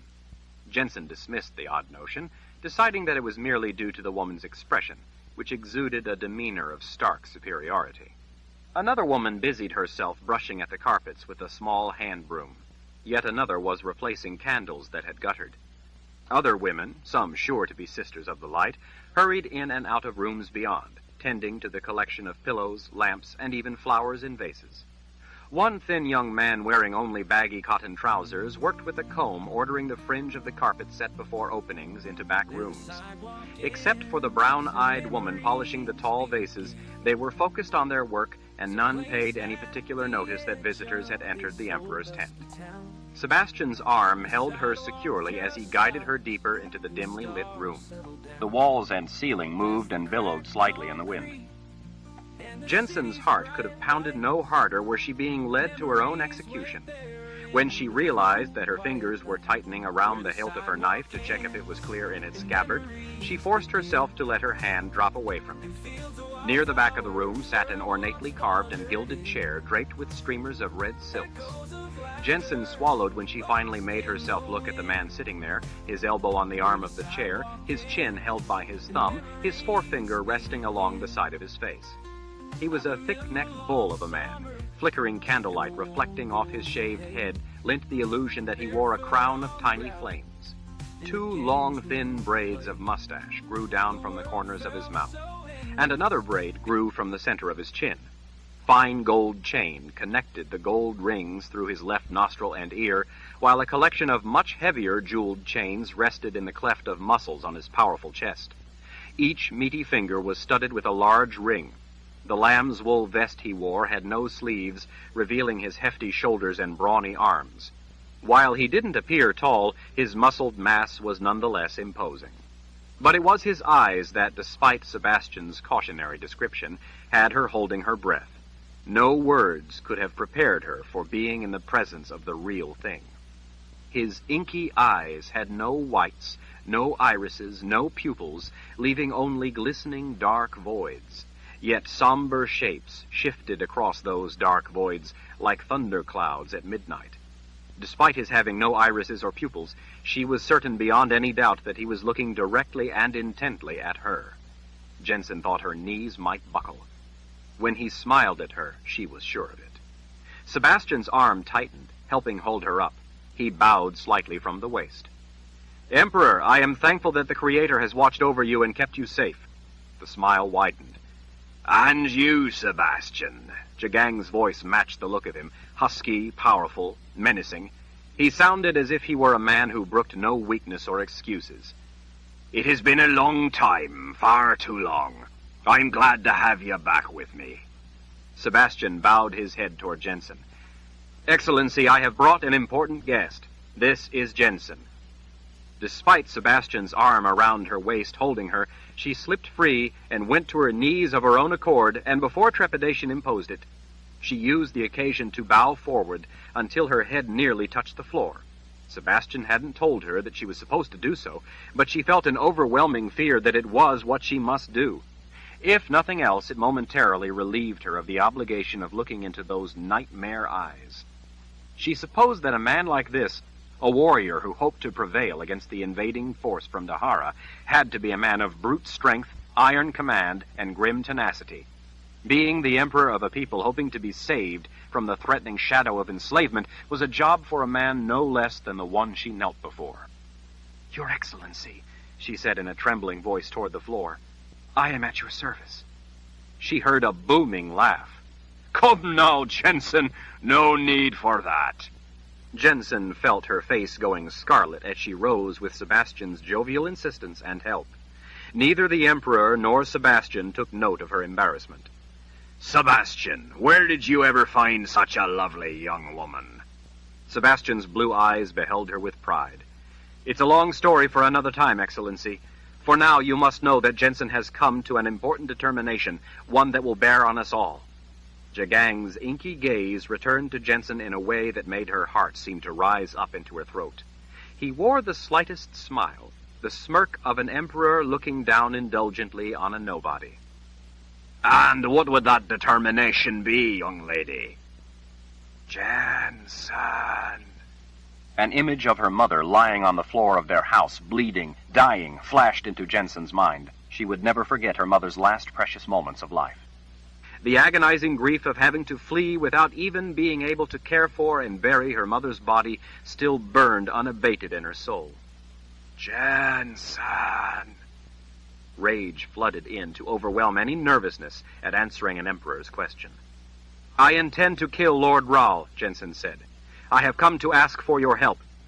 In the dead silence, any trace of mirth evaporated from the Emperor Jagang's face. He watched her with cold, dark, merciless eyes, his brow set in warning. This was clearly a subject that tolerated no humor. Lord Rahl had invaded this man's homeland, killed untold thousands of his people, and set the whole world to war and suffering. Emperor Jagang the Just, the muscles in his jaw flexing, waited, clearly expecting her to explain herself. "I am Jennsen Rahl," she said in answer to his dark glare. She drew her knife, gripped the blade in her rock-steady fist, and thrust the handle up before him on his throne, showing him the ornate letter R, the symbol of the House of Rahl. "I am Jennsen Rahl," she repeated, "Richard Rahl's sister. I intend to kill him. Sebastian told me that you may be able to provide me some help to that end. If you can, I would be eternally in your debt. If you cannot, then tell me now, for I still intend to kill him, and will need to be on my way." Elbows on the arms of his red silk-draped throne, he leaned toward her, holding her in his nightmare gaze. "My dear Jennsen Rahl, sister to Richard Rahl, for a task such as this, I would lay the world at your feet. You have but to ask, and anything within my power shall be yours." Chapter 45. Jennsen sat close to Sebastian, drawing comfort from his familiar presence, yet wishing they could instead be alone by a campfire, frying up fish or cooking beans. She felt more alone at the Emperor's table, with servants hovering all about, than she'd ever felt by herself in the silence of a forest. Without Sebastian there, laughing and talking, she didn't know what she would have done, how she would have behaved. She was uncomfortable enough around regular people, This was far more unnerving. Emperor Jagang was a man who, without effort, fluidly dominated the room. Although he never broke his gracious, courtly manner with her, in some inscrutable way he made her feel that every breath she took had been granted her only by his grace. He referenced momentous matters offhandedly, without realizing he was doing it. So common were such responsibilities, so sure his unflinching rule. He was a mountain lion at rest, sleek and poised, tail swishing lazily, licking his chops. This was not an emperor who was content to sit safely by, back in some remote palace and receive reports. This was an emperor who led his men into the thick of battle. This was an emperor who dug his hands down into the bloody muck of life and death and pulled out what he wanted. Though it seemed an extravagant dinner for what was, after all, an army on the march, it was still the emperor's tent and table, and reflected that fact. There was food and drink in abundance, everything from fowl to fish, beef to lamb, wine to water.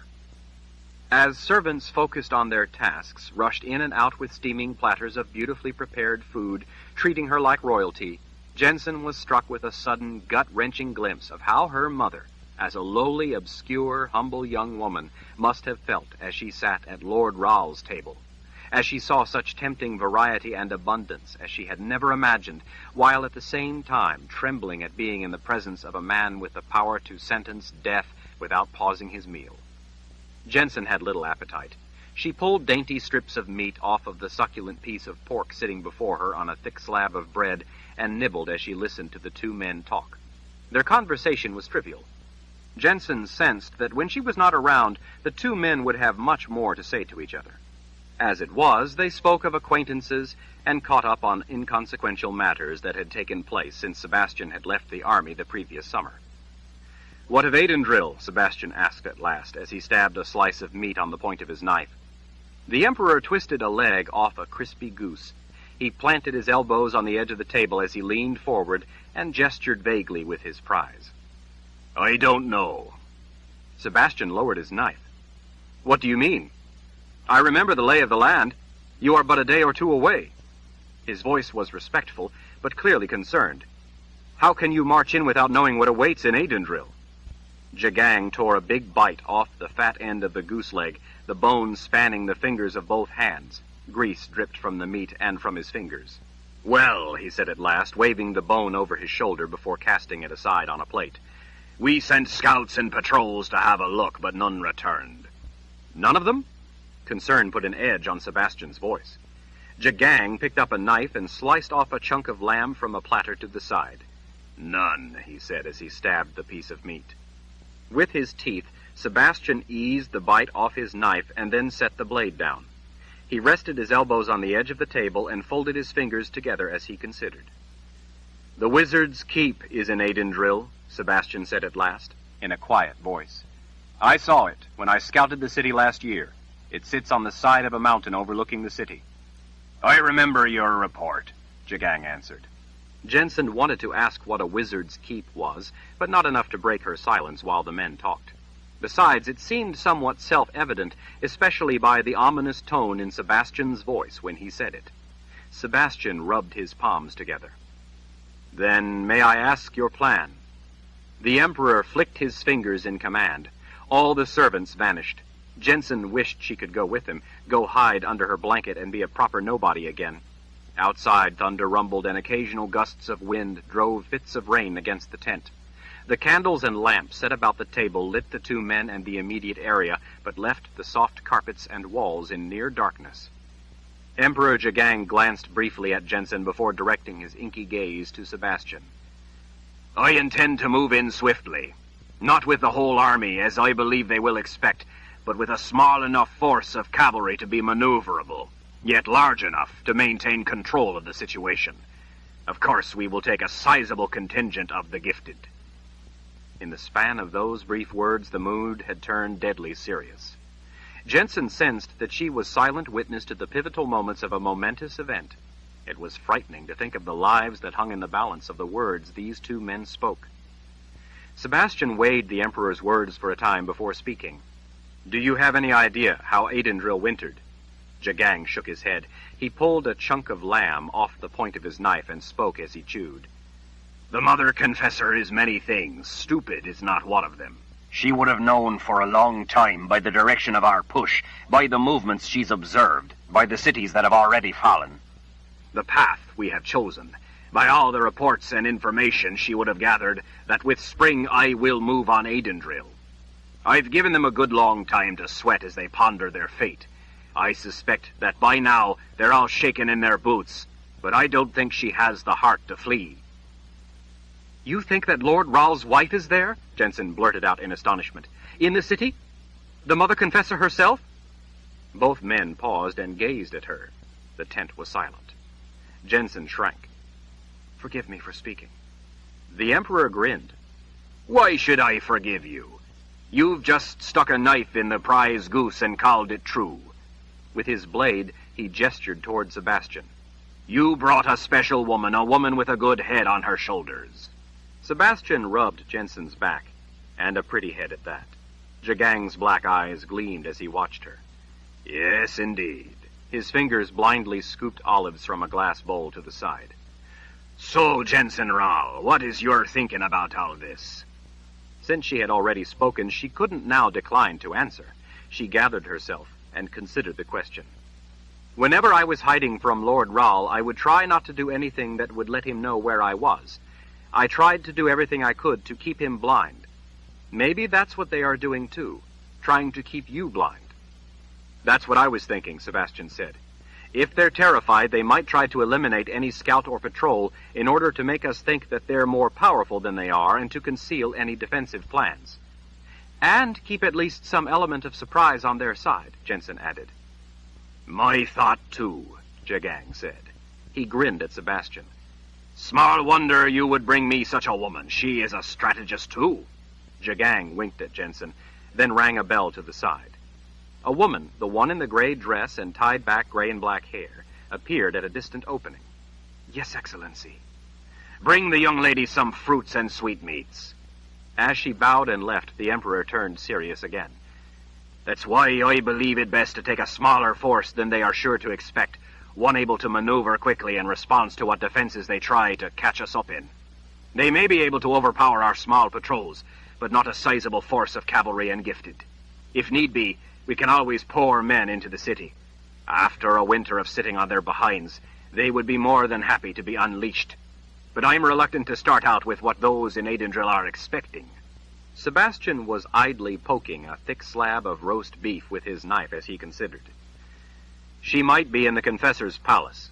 He redirected his gaze to the Emperor. The Mother Confessor very well might have decided to make her stand at long last. I think so too, Emperor Jagang said. Outside, the spring storm had picked up, the chill wind moaning among the tents. Jennsen couldn't restrain herself. You really think she will be there? She asked both men. You honestly think she would remain there when she knows you're coming with an enormous army? Jagang shrugged. I can't be sure, of course, but I've battled her all the way up through the Midlands. In the past, she had options, choices, tough though they sometimes were. We drove her army into Aidendrill just before winter, then sat at her doorstep.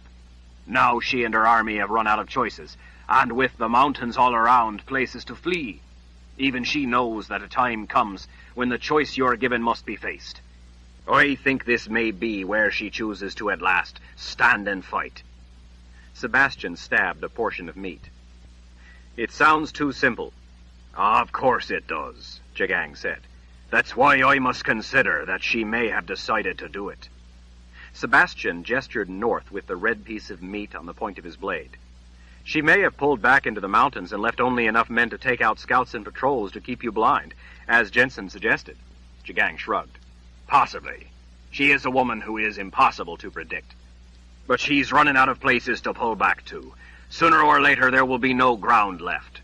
This may not be her plan, but then again, it might be so. Jennsen hadn't realized that the old world had made such progress at throwing back the enemy. Sebastian, too, had been away a long time. Matters for the old world were not nearly so bleak as she had thought. Still, it sounded a great risk to take based on such thin conjecture. And so you're willing to gamble your men on such a battle, hoping she will be there?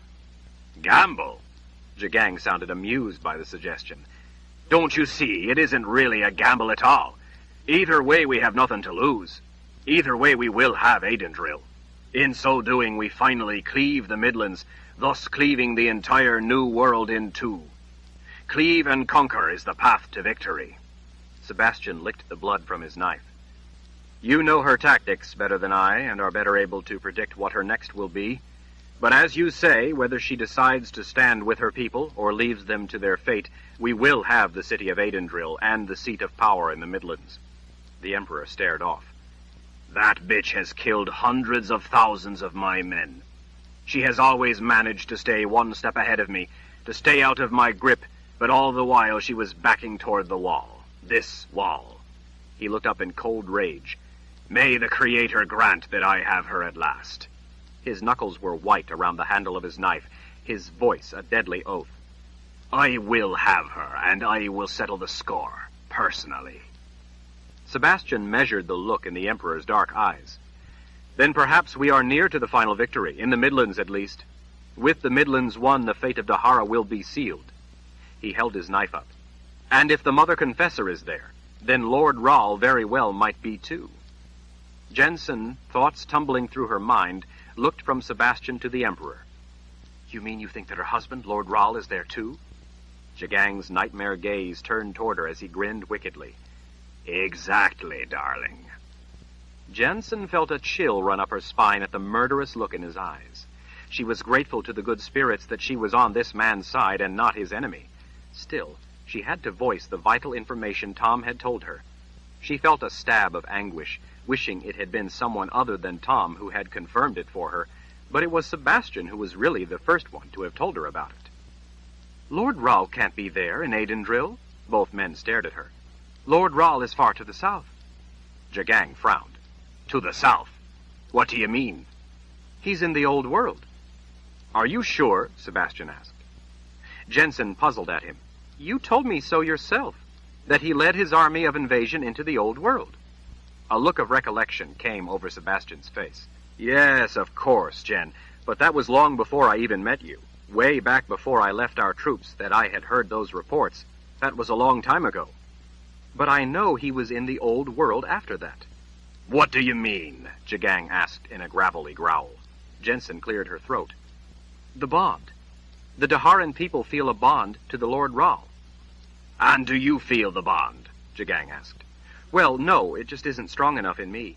But when Sebastian and I were at the People's Palace, I met people there who said that Lord Rahl was far to the south in the old world. The Emperor considered her words as he glanced over at a woman who had come in with platters of dried fruits, sweetmeats, and nuts.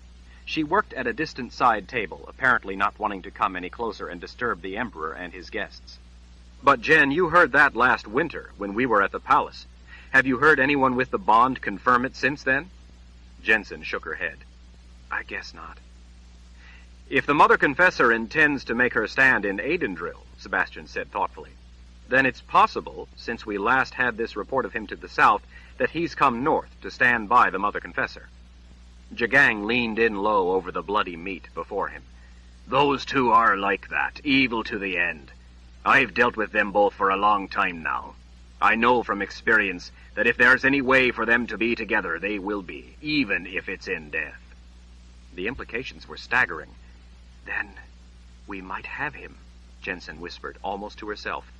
We might have Richard Rahl, too. The nightmare might be close to over. We could be on the eve of victory for all of us. Jagang leaned back, drumming his fingers on the table, looking from one to the other. While I find it hard to believe Richard Rahl would also be there, from what I know about him, he could well decide to stand and lose with her, rather than live to see it all slip away from him bit by bloody bit.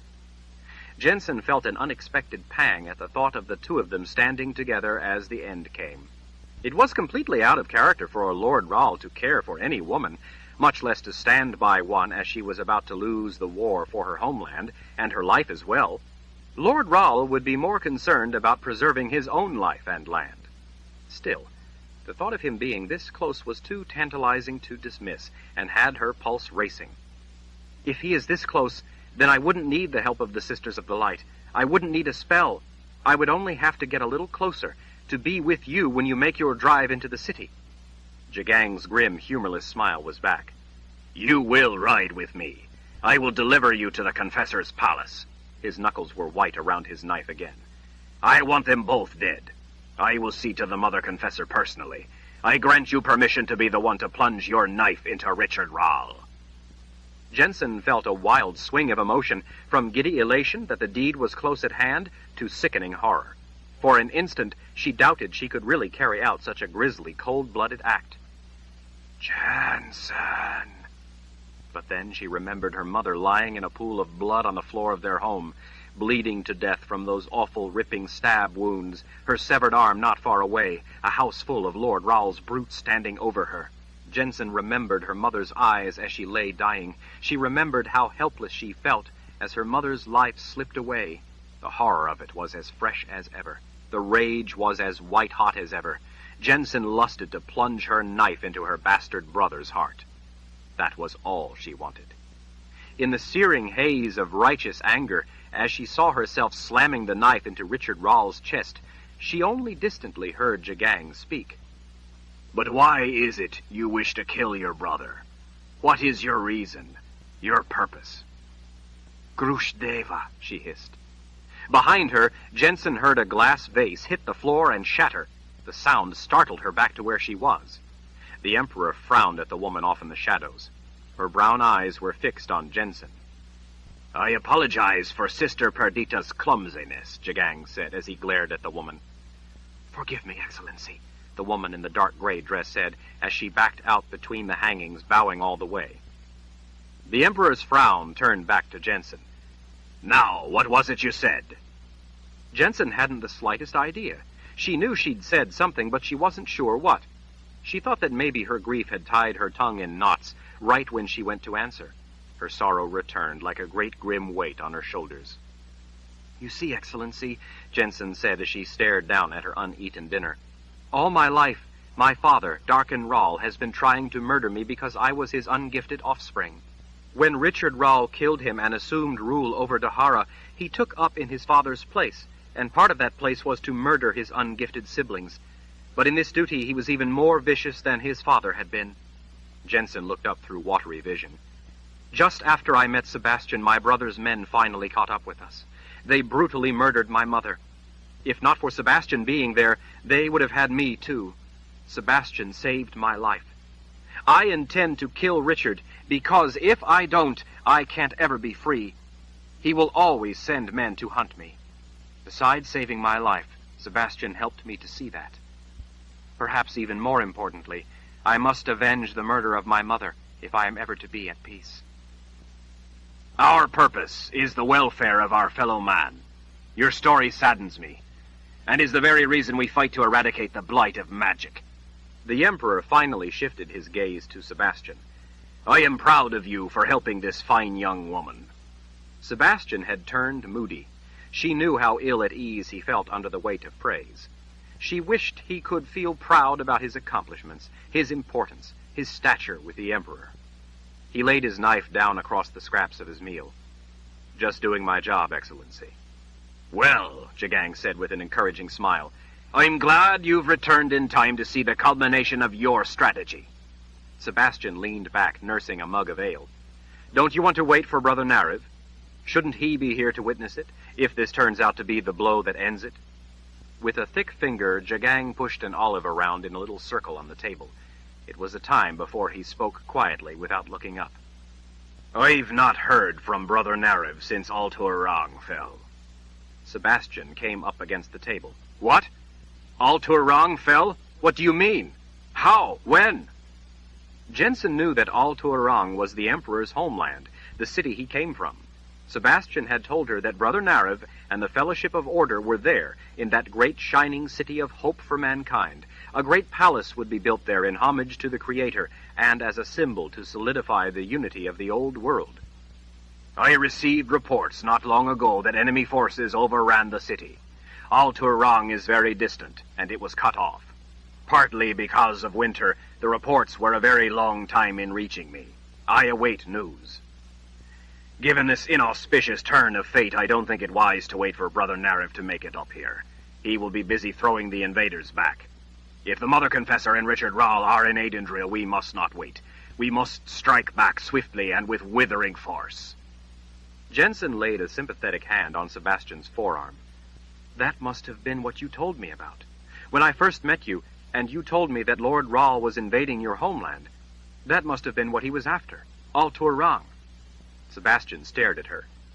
It may be that he isn't in Aidendrill. It may turn out that he's still to the south, Jen, in the old world. You have to keep that in mind. I don't want you to invest all your hopes only to have them dashed. I hope he is here, and it can finally be ended. But as His Excellency said about moving on Aidendrill, there is nothing to lose. I didn't expect to find him here. If he isn't in Aidendrill, then I'll still have the help for which you brought me here in the first place. And what is the nature of that help? Jagang asked. Sebastian answered for her. I told her that the sisters might be able to help with a spell, so that she can get past all of Lord Rahl's protection and get close enough to him to act. One way or another, then. If he is in Aidendrill, you shall have him. Jagang plucked up the olive he had been rolling around and popped it in his mouth. If not, then you shall have the sorceress at your disposal. Whatever help you need from the sisters is yours. You have but to ask, and they will provide it. My word on that. His raven eyes were deadly serious. Outside, thunder rumbled. The rain had picked up. Lightning flickered, lighting the tent from the outside with eerie light that made the candlelight seem all the darker when each flash of lightning ended, leaving them again in near darkness, waiting for the roll of thunder. I just need them to cast me a spell to divert those protecting him, so I can get close enough to him, Jennsen said after the thunder had died out. She drew her knife from its sheath and held it up to look at the ornate letter R engraved in the silver handle. Then I can put my knife through his evil heart. This knife, his own knife. Sebastian explained how important it is to use what is closest to an enemy to strike back at them.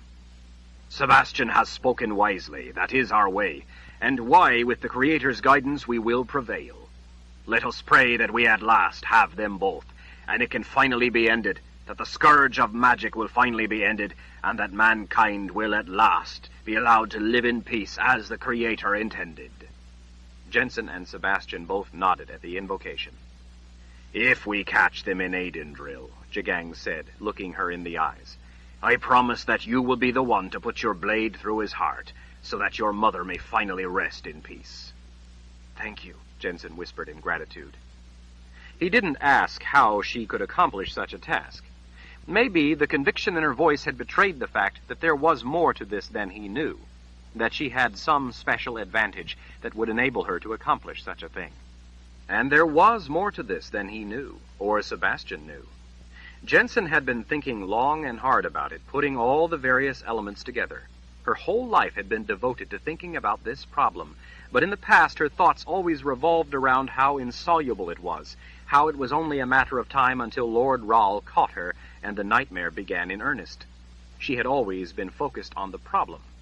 Now, since meeting Sebastian and the death of her mother, events had accelerated at a breathtaking pace. But those events had also added bit by bit to her understanding of the larger picture. Questions were beginning to have answers, answers that seemed so simple now, looking back on them. She almost felt as if, deep down inside, she must have known all along. Now she was turning her focus away from the problem.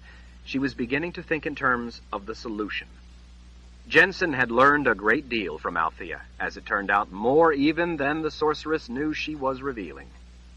A sorceress of Althea's power would not be trapped there all those years unless what she said about the beasts in the swamp were true. The snake was different. Friedrich had said that the snake was just a snake. But the beasts were magic. Those beasts kept even a sorceress of Althea's power locked in her prison. Friedrich said that no one, not even he, could come in by the back way. Tom had also said that he had never heard of anyone going in the back way and returning to tell about it. No one used the meadow either because of the things that came out of that swamp. The things in the swamp were real and they were deadly. All the facts but one were consistent in supporting that. Jennsen had gone in and come out again without ever being approached, much less attacked or harmed.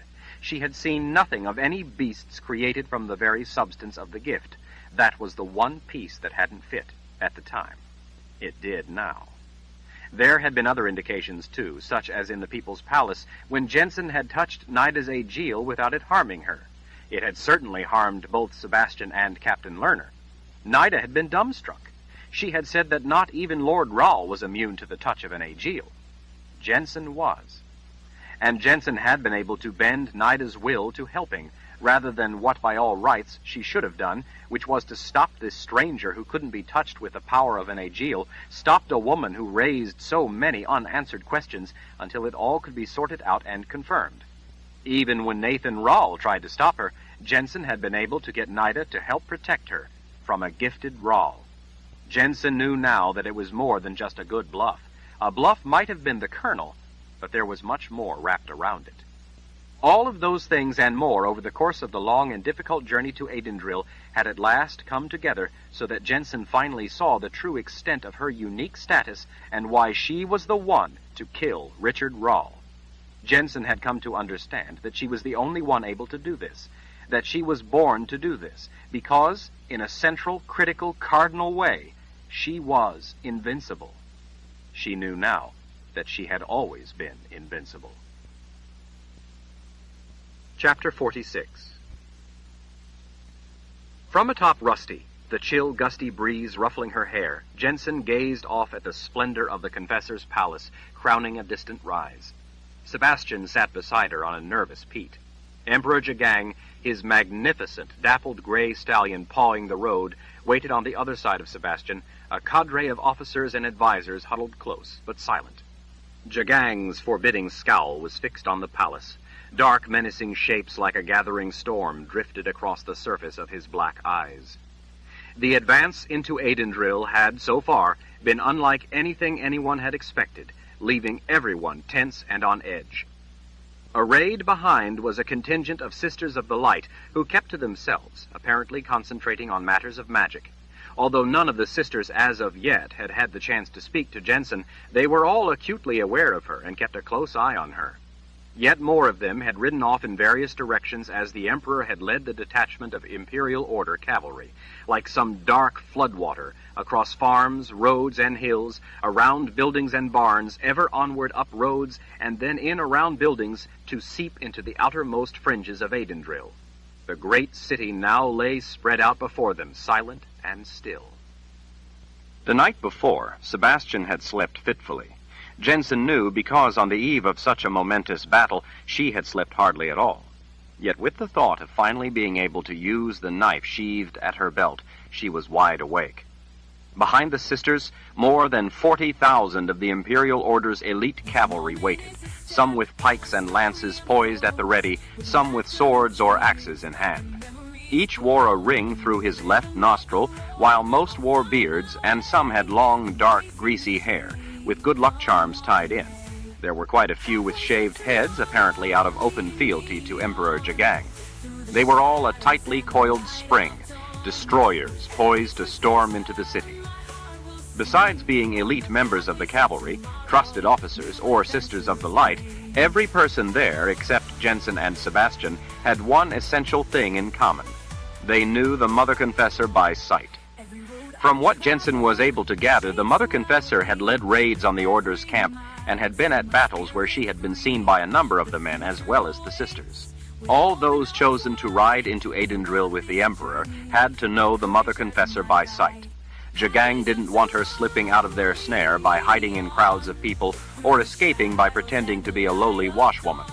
Such a worry had evaporated in the light of what they had so far found.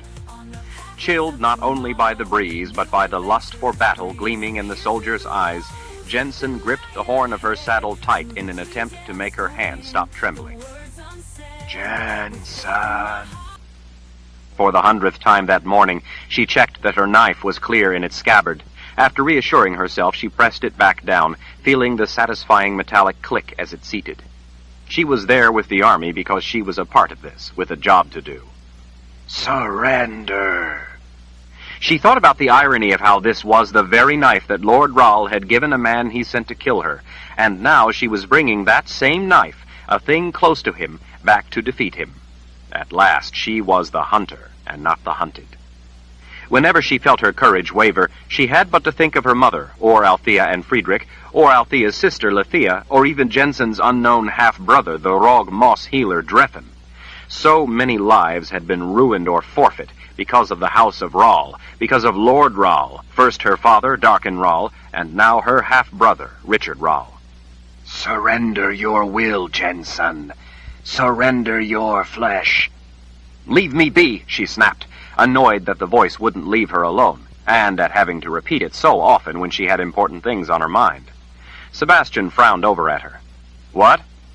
Chagrined that she had inadvertently said it aloud this time, Jennsen simply shook her head as if to say it was nothing. He turned back to his own thoughts as he watched the city spread out before them, studying the imposing maze of tight buildings, streets, and alleyways. There was only one thing missing from the city, and that had everyone tense and jumpy. From the corner of her eye, Jennsen saw the sisters all whispering among themselves, all except one, Sister Perdita, the one in the dark gray dress and the salt and pepper hair loosely tied back. When their eyes met, the woman smiled in that knowing, self-satisfied smirk of hers that seemed able to look right into Jennsen's soul. Jennsen thought that it probably looked different to her than the woman intended, so she bowed her head slightly in acknowledgement and smiled all the smile she could muster before turning away. Along with everyone else, Jennsen watched the palace in the distance on a hill overlooking the city. It was hard not to look at it, the way it stood out against the gray walls of mountains like snow on slate. Tall windows fronted the building between towering white marble columns topped with gold capitals. To the rear, at the center, a domed roof with a belt of windows rose up well clear of the high walls. Jennsen had trouble reconciling the splendor of such a beautiful building with the wicked rule of the Mother Confessor. The sinister specter of the Wizard's Keep, high up on a mountain behind the palace, seemed like it would be more fitting for the Mother Confessor. Jennsen noticed that no one liked looking up at that baleful place. Their eyes were always quick to turn to less unnerving sights. The keep watching down on them was larger than any man-made thing Jennsen had ever seen, save the People's Palace in Dahara. Ragged gray clouds floated past dark stone exterior walls that soared to staggering heights. The keep itself, behind those lofty walls, appeared to be a complex collection of battlements, ramparts, crenellated walls, towers, spires, and connecting bridges and walkways. Jennsen had never imagined that anything made of stone could look so alive with menace. In the quiet, her gaze sought solace in Sebastian's spikes of white hair, his knowing eyes, the familiar contours of his face. His handsome features were comforting to her, even if he didn't look her way. What woman wouldn't be honored to have the love of a man like him? If not for him being there with her since her mother's death, Jennsen didn't know what she would have done, how she would have gotten by. Sebastian wore his cloak laid back to expose some of his weapons. He surveyed the scene with studied calm. She wished she could feel so calm. It frightened her, unexpectedly, to contemplate him having to draw those weapons, of him having to fight for his life. "What do you think?" she whispered as she leaned closer to him. "What could it mean?" He gave her a brief shake of his head along with a harsh glance. He didn't want to discuss it. That curt gesture told her that she was supposed to be quiet. She had known, of course, by the silence of tens of thousands of men right behind her, that she was supposed to be quiet. But the anxiety was twisting her insides into a knot. She had only wanted a small token of reassurance. Instead, his abrupt snub cut her down, making her feel like a small nobody.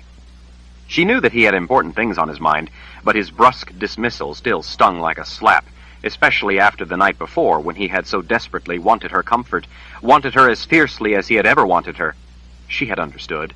She hadn't turned him away, even though she found it distressing that they weren't alone, but had guards standing right outside who she suspected could hear everything. Of course, she knew that this was not the time or place he could afford to give her comfort. They were all on the brink of battle. Still, it hurt. Over the sound of the wind moaning through the bare branches of majestic, mature maple trees lining the road, she picked up the sound of hooves at a gallop. All eyes turned to watch bearded, long-haired men, streamers of fur and hides trailing out behind as they hunched forward over their horses' withers, charging in from the road on the right. Jennsen recognized them by the lead horse's patchy white pied coloration. They were one of the small reconnoitering parties the Emperor had sent ahead hours before. In the distance to the west, their counterpart was returning from the opposite direction, but they were yet tiny specks riding down out of the far foothills. As the first group of horsemen came storming in before the Emperor and his advisors, Jennsen covered her mouth with the edge of her cloak to mask her coughing on the cloud of dust. The husky man at the lead of the riders pulled his pied horse around.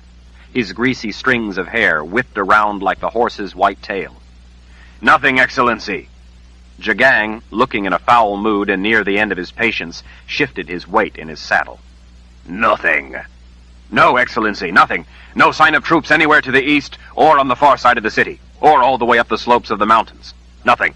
The roads, the trails, all deserted. No people, no tracks, no horse dung, no wagon ruts, nothing. We could find no sign that anyone had been here for a good long time." The man went on with a detailed account of where they had looked, but without result, as the other knot of men thundered in from the west, their horses lathered and in a high state of excitement. "No one!" the man at the front called out, as he hauled in on the reins, laying his horse's head over. The horse, eyes wild and keyed up from the hard ride, pivoted around to a halt before the Emperor, snorting through flared nostrils. "Excellency, there are no troops or anyone to the west." Jagang glared at the confessor's palace. "What about the road up to the keep?" he asked in a quiet growl. "Or are you going to tell me that my scouts and patrols were ambushed by the ghosts of all the vanished people?" The brawny man layered in hides looked as fierce as anyone Jennsen had ever seen. His top teeth were missing, adding to his savage aspect. He cast a cautious look back up at the wide ribbon of road that wound its way up from the city toward the wizard's keep. He turned back to the Emperor. "Excellency, there were no tracks on the road up to the keep either." "Did you go all the way up to the keep to check?" he asked, his dark gaze turning on the man. The man swallowed under the hot scrutiny of Jagang's glower. "There is a stone bridge not far from the top that crosses a great crevasse. We went that far, Excellency, but still saw no one, nor any tracks. The portcullis was lowered. Beyond, the keep showed no sign of life." "That means nothing," a woman not far behind scoffed. Jennsen turned, along with Sebastian, most of the advisors, officers, and Jagang, to look at her. It was Sister Perdita who had spoken. At least she managed to keep most of the superior smirk off her face as everyone stared at her. "It means nothing," she repeated. "I'm telling you, Excellency, I don't like this one bit. Something is wrong."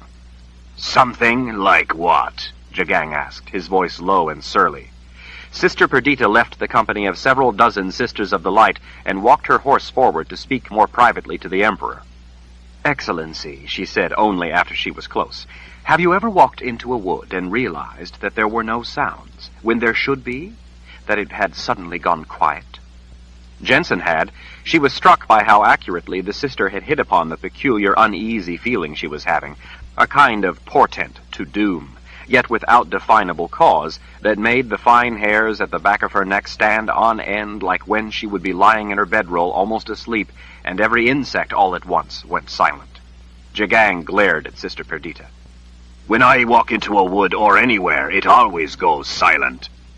The sister didn't argue, but simply started over. "Excellency, we have fought these people long and hard. Those of us with the gift know their tricks with magic. We know when they are using their gift. We've learned to know if they've used magic to set traps, even if those traps are not themselves magic. But this is different. Something is wrong." "You still have not told me what," Jagang said, with restrained, impatient irritation, as if he didn't have time for someone who wouldn't come to the point. The woman, noting his annoyance, bowed her head. "Excellency, I would tell you if I knew. It is my duty to advise you of what I know.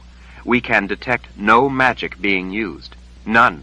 We sense no traps that have ever been touched by the gift. But that knowledge still does not set my mind at ease. Something is wrong. I'm telling you now, my warning, even though I admit that I don't know the cause of my concern. You have but to search my mind for yourself, and you will see I'm speaking the truth." Jennsen had no idea what the sister meant, but after staring at her for a moment, Jagang visibly cooled. He grunted dismissively as he looked back toward the palace. "I think you're just nervous after a long idle winter, sister. As you said, you know their tactics and tricks with magic, so if it was something real, you and your sisters would know it and know the cause." "I'm not sure that's true," Sister Perdita pressed. She cast a quick, troubled glance at the wizard's keep up on the mountain. "Excellency, we know a great deal about magic, but the keep is thousands of years old. Being from the old world, that place is outside my experience. I know next to nothing about the specific kinds of magic which are likely to be kept in that place, except that whatever magic is kept there will be dangerous in the extreme. That is one purpose of a keep, to safeguard such things. That's why I want the keep taken, Jagang shot back. Those dangerous things must not be left in the enemy's hands to later deal us murder. With her fingertips, Sister Perdita patiently rubbed the creases in her brow. The keep is strongly warded. I can't tell how. The wards were set by wizards, not sorceresses. Such wards could easily have been left untended. No one need stand guard. Such wards can be triggered by simple trespass, much as with any trap without magic. Such wards can be cautionary, but just as likely they can be deadly. Even if the place is deserted, those wards could easily kill anyone. Anyone who so much as tries to get close, much less take the place. Such defensive measures are timeless. They do not wear away. They are just as effective whether they've been there for a month or a millennia. The attempt to take a place so warded could deal us the murder we are trying to avoid. Jagang nodded as he listened. We still must untangle those wards so we can gain the keep. Sister Perdita glanced over her shoulder at the dark stone keep far up on the mountainside before she spoke.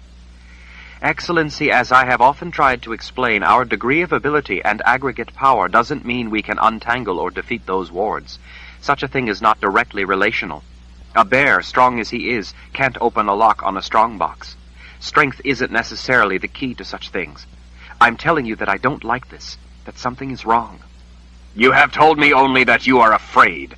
Of all those with magic, the sisters are exceptionally well armed. That is the reason you're here.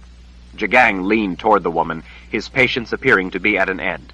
I expect the sisters to stop any threat from magic. Must I make it any more clear? Sister Perdita paled. No, Excellency. After a bow from her saddle, she pulled her horse around to rejoin her sisters. Sister Perdita, Jagang called after her. He waited until she turned back. As I've told you before, we must gain the wizard's keep. I don't care how many of you it takes, only that it gets done. As she returned to her sisters to discuss the matter, Jagang, along with everyone else, caught sight of a lone rider racing toward them from the city. Something about the look on the man's face had everyone checking their weapons. They all waited in tense silence until his horse skidded to a stop before the Emperor. The man was drenched in sweat, and his narrow-set eyes were wide with excitement, but he kept his voice under control. Excellency, I saw no one in the city, but I smelled horses.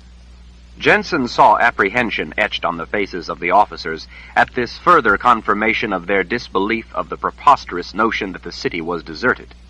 The Order had driven the enemy forces to Aidendrill as winter had descended, trapping not only the army but the people of the city as well. How a place this large could be evacuated in the dead of winter was beyond their imagination. Yet no one seemed willing to voice that conviction too strongly to the Emperor as he stared out upon an empty city. Horses? Jagang frowned. Maybe it was a stable. No, Excellency. I could not find them nor hear them, but I could smell them. It was not the smell of a stable, but horses. There are horses there. Then the enemy is here, just as we thought, one of the officers said to Jagang. They're hiding, but they're here. Jagang said nothing as he waited for the man to go on. Excellency, there is more, the burly soldier said, nearly bursting with excitement. As I searched, I could not find the horses anywhere, so I decided to return for more men to help ferret out the cowardly enemy. As I was returning, I saw someone in a window of the palace. Jagang's gaze abruptly turned to the man. What? The soldier pointed. In the White Palace, Excellency. As I rode out from behind a wall at the edge of the city, before the palace grounds, I saw someone on the second floor move away from a window. With an angry yank on the reins, Jagang checked his stallion's impatient sidesteps. Are you sure? The man nodded vigorously. Yes, Excellency. The windows there are tall. On my life, just as I came out from behind the wall and looked up, someone saw me and moved back from a window. The Emperor peered intently up the road lined with maple trees toward the palace as he considered this new development. Man or woman? Sebastian asked. The rider paused to wipe sweat from his eyes and to swallow in an effort to catch his breath. It was the briefest look, but I believe it was a woman. Jagang turned his dark glare on the man. Was it her? The maple branches clattered together in the gusts as all eyes watched the man. Excellency, I could not tell for certain. It might have been a reflection of the light on the window. But in that brief look, I thought I saw that she was wearing a long white dress. The Mother Confessor wore a white dress. Jennsen thought it was pretty far-fetched to believe it could be a coincidence that there would be a reflection on the glass right as a person moved away from the window, a reflection that made it look like they were wearing the white dress of the Mother Confessor. Yet it made no sense to Jennsen. Why would the Mother Confessor be alone in her palace? Making a last stand was one thing. Making it alone was quite another. Could it be, as the man suggested, that the enemy was cowardly and hiding? Sebastian idly tapped a finger against his thigh. I wonder what they're up to. Jagang drew his sword. I guess we'll find out. He looked then at Jennsen. Keep that knife of yours handy, girl. This may be the day you've been praying for. But, Excellency, how could it possibly... The Emperor stood in his stirrups and flashed a wicked grin back to his cavalry. He circled his sword high in the air. The coiled spring was unleashed. With a deafening roar, 40,000 men loosed a pent-up battle cry as they charged away. Jennsen gasped and held on to Rusty for dear life as the horse leaped into a gallop ahead of the cavalry racing toward the palace. Chapter 47. Nearly out of breath, Jennsen bent forward over Rusty, stretching her arms out to each side of the horse's neck to give her all the reins she needed as they charged at a full gallop out of the fringes of the countryside toward the sprawling city of Adendril. The roar of 40,000 men, yelling battle cries along with the thundering hooves, was as frightening as it was deafening. Yet the rush of it all, the heart-pounding sensation of wild abandon, was also intoxicating. Not that she didn't grasp the enormity, the horror of what was happening, but some small part of her couldn't help being swept up with the intense emotion of being a part of it all. Fierce men with bloodlust in their eyes fanned out to the sides as they raced ahead. The air seemed alive with light flashing off all the swords and axes held high, the sharpened points of lances and pikes piercing the muted morning air. The scintillating sights, the swell of sounds, the swirling passions, all filled Jennsen with the hunger to draw her knife, but she didn't. She knew the time would come. Sebastian rode near her, making sure she was safe and didn't become lost in the crazy, headlong, willful stampede. The voice rode with her, too, and would not remain silent despite how she tried to ignore it, or begged in her mind for it to leave her be. She needed to focus on what was happening, on what might soon happen. She couldn't afford the distraction, not now. As it called her name, called for her to surrender her will, to surrender her flesh, called to her in mysterious but strangely seductive words, the surrounding roar of masking sound gave Jennsen the anonymity to finally scream at the top of her lungs, "Let me be! Leave me alone!" without anyone noticing. It was a heady purification to be able to banish the voice with such unrestrained force and authority. In what seemed an instant, they suddenly plunged into the city, leaping over fences, skirting poles, and flying past buildings with bewildering speed. With the way they had been in the open and then abruptly had to deal with all the things around them, it reminded her of racing into a stand of woods. The wild charge was not what she had imagined it would be, an ordered, marshaled run across open ground, but instead was a mad dash through a great city, along wide thoroughfares lined with magnificent buildings, then veering suddenly down dark, canyon-like alleys made of tall stone walls that in some places bridged the narrow slice of open sky overhead, and then abruptly impetuous dashes through warrens of narrow, twisting side streets among ancient, windowless buildings laid out to no design. There was no slowing for deliberation or decision, but rather it was one long, reckless, relentless rush. It was made all the more surreal because there were no people anywhere. There should have been crowds scattering in wild panic, diving out of the way, screaming.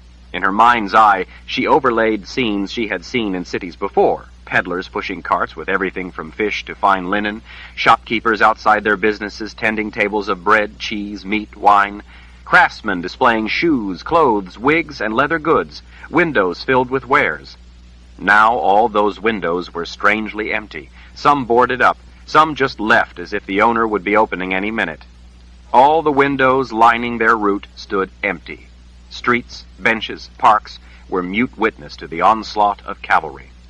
It was frightening to charge at full speed through the convoluted maze of streets, cutting around buildings and obstacles, dashing down dirt alleyways, flying at full speed along curving cobblestone roads, cresting rises only to plummet down the far side like some bizarre, headlong, out-of-control snow sled ride plunging down an icy hill through the trees, and just as dangerous. Sometimes, as they galloped half a dozen abreast, the way suddenly narrowed with a wall or a corner of a building that stuck out. More than one rider went down with calamitous results. Buildings, colors, fences, poles, and intersecting streets flashed by in a dizzying array. Without the resistance of an enemy force, the unbridled rush felt to Jennsen like it was out of all control, yet she knew that these were the elite cavalry, so a wanton charge was their specialty. Besides, Emperor Jagang looked in complete control atop his magnificent stallion. The horses kicked up a shower of sod as they suddenly broke past a wide opening in a wall to find themselves charging up the expansive lawns of the Confessor's palace. The fury of yelling riders spread out to each side, their horses tearing up the picturesque setting, the crude and filthy bloodthirsty invaders defiling the deceptively serene beauty of the grounds. Jennsen rode beside Sebastian not far behind the Emperor and several of his officers, between widespread flanks of howling men, straight up the wide promenade lined with mature maple trees, their bare branches heavy with buds laced together overhead. Despite everything she had learned, everything she knew, everything she held dear, Jennsen couldn't understand why she felt such a sense of being a participant in a profane violation.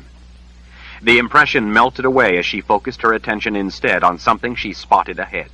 It stood not far from the wide marble steps leading up to the grand entrance of the Confessor's palace. It looked like a lone pole with something atop it. A long red cloth tied near the top of the shaft of the pole flew and flapped in the breeze, as if waving to them, calling for their attention, giving them all at last a destination. Emperor Jagang led the charge directly toward that pole with its red flag flying. As they raced across the lawns, she concentrated on the heat of Rusty's obedient and powerful muscles flexing beneath her, finding reassurance in her horse's familiar movements. Jennsen couldn't help gazing up at the white marble columns towering above them. It was a majestic entrance, imposing yet elegant and welcoming. This day the Imperial Order was at last to own the place where evil had, for so long, ruled unopposed. Emperor Jagang held his sword high, signaling the cavalry to halt. The cheering, yelling, screaming battle cries died out as tens of thousands of men all at once brought their excited horses down from a charge to a stop. It amazed her, what with so many men with weapons out, that it all happened in seconds and without carnage. Jennsen patted the side of Rusty's neck before sliding down off her horse. She hit the ground among a confusion of men, mostly officers and advisors, but regular cavalry too, all swarming in to protect the Emperor. She had never been this close in among the regular soldiers before. They were intimidating as they eyed her in their midst. They all seemed impatient for an enemy to fight. The men were a filthy, grimy lot, and smelled worse than their horses. For some reason, it was that suffocating, sweaty, foul stink that frightened her the most. Sebastian's hand seized her arm and pulled her close. "Are you all right?" Jennsen nodded, trying to see the Emperor and what had stopped him. Sebastian tried to see as well, pulling her along with him as he stepped through a screen of burly officers. Seeing it was him, they made way. She and Sebastian halted when they saw the Emperor standing several paces ahead, alone, his back to them, his shoulders slumped, his sword hanging from his fist at his side. It appeared that all his men were afraid to approach him. Jennsen, with Sebastian quickly moving to catch up, closed the distance to reach Emperor Jagang. He stood frozen before the spear planted butt end in the ground. He stared with those completely black eyes as if seeing an apparition. Tied beneath the long, barbed, razor-sharp metal point of the spear, the long red cloth flapped in the otherwise complete silence. Atop the spear was a man's head. Jennsen winced at the arresting sight. The gaunt head, severed cleanly at mid-neck, looked almost alive. The dark eyes beneath a deeply hooded brow were fixed in an unblinking stare. A dark, creased cap rested halfway down the forehead. Somehow, the austere cap pressed down on the head seemed to match the severe countenance of the man. Wisps of wiry hair curled out from above his ears to ruffle in the wind. It seemed as if the thin lips at any moment might give them a forbidding smile from the world of the dead. The face looked as if the man in life had been as grim as death itself. The way Emperor Jagang stood stupefied, staring at the head right before him, impaled on the point of the spear, and the way not one of the thousands of men so much as coughed, had Jennsen's heart hammering faster than when she had been riding Rusty at a reckless gallop. Jennsen cautiously peered over at Sebastian. He, too, stood stunned. Her fingers tightened on his arm in sympathy for the look in his wide, tearful eyes. He finally leaned closer to her in order to whisper in a choked voice, "Brother Nariv." The shock of those two barely audible words hit Jennsen like a slap. It was the great man himself, the spiritual leader of the entire old world, Emperor Jagang's friend and closest personal advisor, a man who Sebastian believed was closer to the Creator than any man who had ever been born, a man whose teachings Sebastian religiously lived by, dead, his head impaled on a spear. The Emperor reached out and pulled free a small folded piece of paper that was stuck in the side of Brother Nariv's cap. As Jennsen watched Jagang's thick fingers open the carefully folded small piece of paper, it reminded her unexpectedly of the way she had unfolded the paper she had found on the Daharan soldier that fateful day she had discovered him lying dead at the bottom of the ravine, the day she had met Sebastian, the day before Lord Ral's men had finally located her and killed her mother. Emperor Jagang lifted the paper out to silently read what it said. For a frightening long time he just stared at the paper. At last, his arm lowered to his side. His chest heaved with a terrible, burgeoning wrath as he stared once more at Brother Nariv's head on the end of the spear.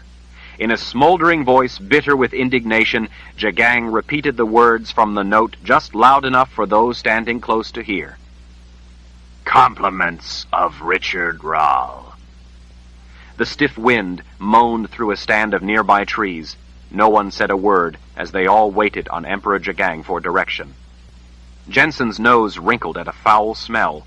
She looked up to see the head, so perfect only moments before, beginning to putrefy before her very eyes.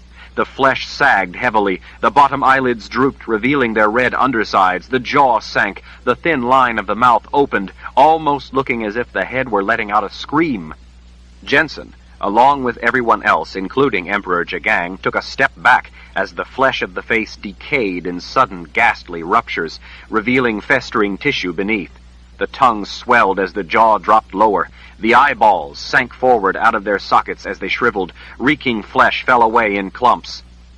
What would have been long months of decomposition took place in a matter of seconds, leaving the skull beneath that creased cap grinning at them through tattered bits of hanging flesh. "It had a web of magic around it, Excellency," Sister Perdita said, almost sounding as if she were answering a question unspoken. Jennsen hadn't heard her come up behind them. "The spell preserved it in that condition until you pulled the note from the cap, triggering the dissolution of the magic preserving it. Once that magic was withdrawn, the remains went through the decomposition that would ordinarily have taken place." Emperor Jagang was staring at her with cold, dark eyes. What he might be thinking, Jennsen couldn't be sure, but she could see the fury building within those nightmare eyes. "It was a very complex and powerful ward that preserved it until the right person touched it, to pull the note free," Sister Perdita said in a quiet voice. "The ward was likely keyed to your touch, Excellency." For a long, terrifying moment, Jennsen feared that Emperor Jagang might suddenly swing his sword with a wild cry and behead the woman. To the side, an officer suddenly pointed up at the confessor's palace. "Look, it's her!" "Dear Creator," Sebastian whispered, as he too looked up and saw someone in the window. Other men yelled that they saw her too. Jennsen rose up on tiptoes, trying to see around the tall soldiers rushing forward and the officers pointing past the reflections on the glass to the person she saw back within the dark interior. She shielded her eyes, trying to see better. Men whispered excitedly. "There!" Another officer on the other side of Jagang cried out. "Look! It's Lord Ral! There! It's Lord Ral!" Jennsen froze from the jolt of those words. It didn't seem real. She ran the man's words through her mind again. So shocking were they to hear that she felt she had to check again if it really was what she thought she had heard. "There!" another man yelled. "Moving down that way! It's both of them!" I see them, Jagang growled as he tracked the two fleeing figures in his black glare. I'd recognize that bitch in the farthest reaches of the underworld.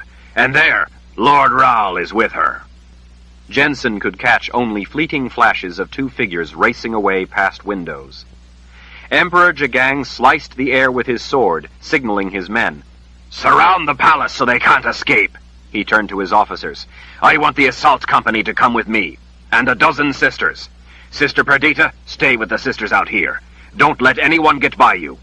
His gaze sought Sebastian and Jennsen. When he found them among those standing close, he fixed Jennsen in his hot glare. If you want your chance, girl, then come with me. Jennsen realized, as she and Sebastian raced away after Emperor Jagang, that she had her knife clenched in her fist. Chapter 48. Close on Jagang's heels, in the shadows of towering marble columns, Jennsen raced up the wide expanse of white marble steps. Sebastian's reassuring hand was on the small of her back the whole way. Fierce determination etched the faces of the savage men bounding up the steps all around her. The men of the assault company, sheathed in layers of leather armor, chainmail, and tough hides, wielded short swords, huge crescent axes, or wicked flails in one hand, while on their other arm they all carried round metal shields for protection, but the shields were also set with long center spikes to make them weapons as well. The men were even swathed with belts and straps set with sharpened studs to make grappling with them in hand-to-hand combat treacherous at best. Jennsen couldn't imagine anyone with the nerve to go against such vicious men. Storming up the steps, the burly soldiers growled like animals, crashing through the carved double doors as if they were made of sticks, never checking to see if the doors might be unlocked. Jennsen shielded her face with an arm as she flew through the shower of splintered wood fragments. The thunder of the men's boots echoed through the grand hall inside. Tall windows of pale blue glass set between polished white marble pillars threw slashes of light across the marble floor where the assault force stormed through. Men hooked the marble railing with big hands and swooped up the first stairway, going for the upper floors where they had seen the Mother Confessor and Lord Rahl. The sound of the soldiers' boots on stone echoed up through the high-ceilinged stairwell decorated with ornate moldings. Jennsen couldn't help being wildly excited that this might be the day it all ended. She was but one mighty thrust of her knife from freedom. She was the one to do it. She was the only one who could. She was invincible. The fact that she was going to kill a man was only dimly important to her. As she raced up the steps, she thought only about the horror Lord Rahl had brought to her life and the lives of others. Filled with righteous rage, she intended to end it once and for all.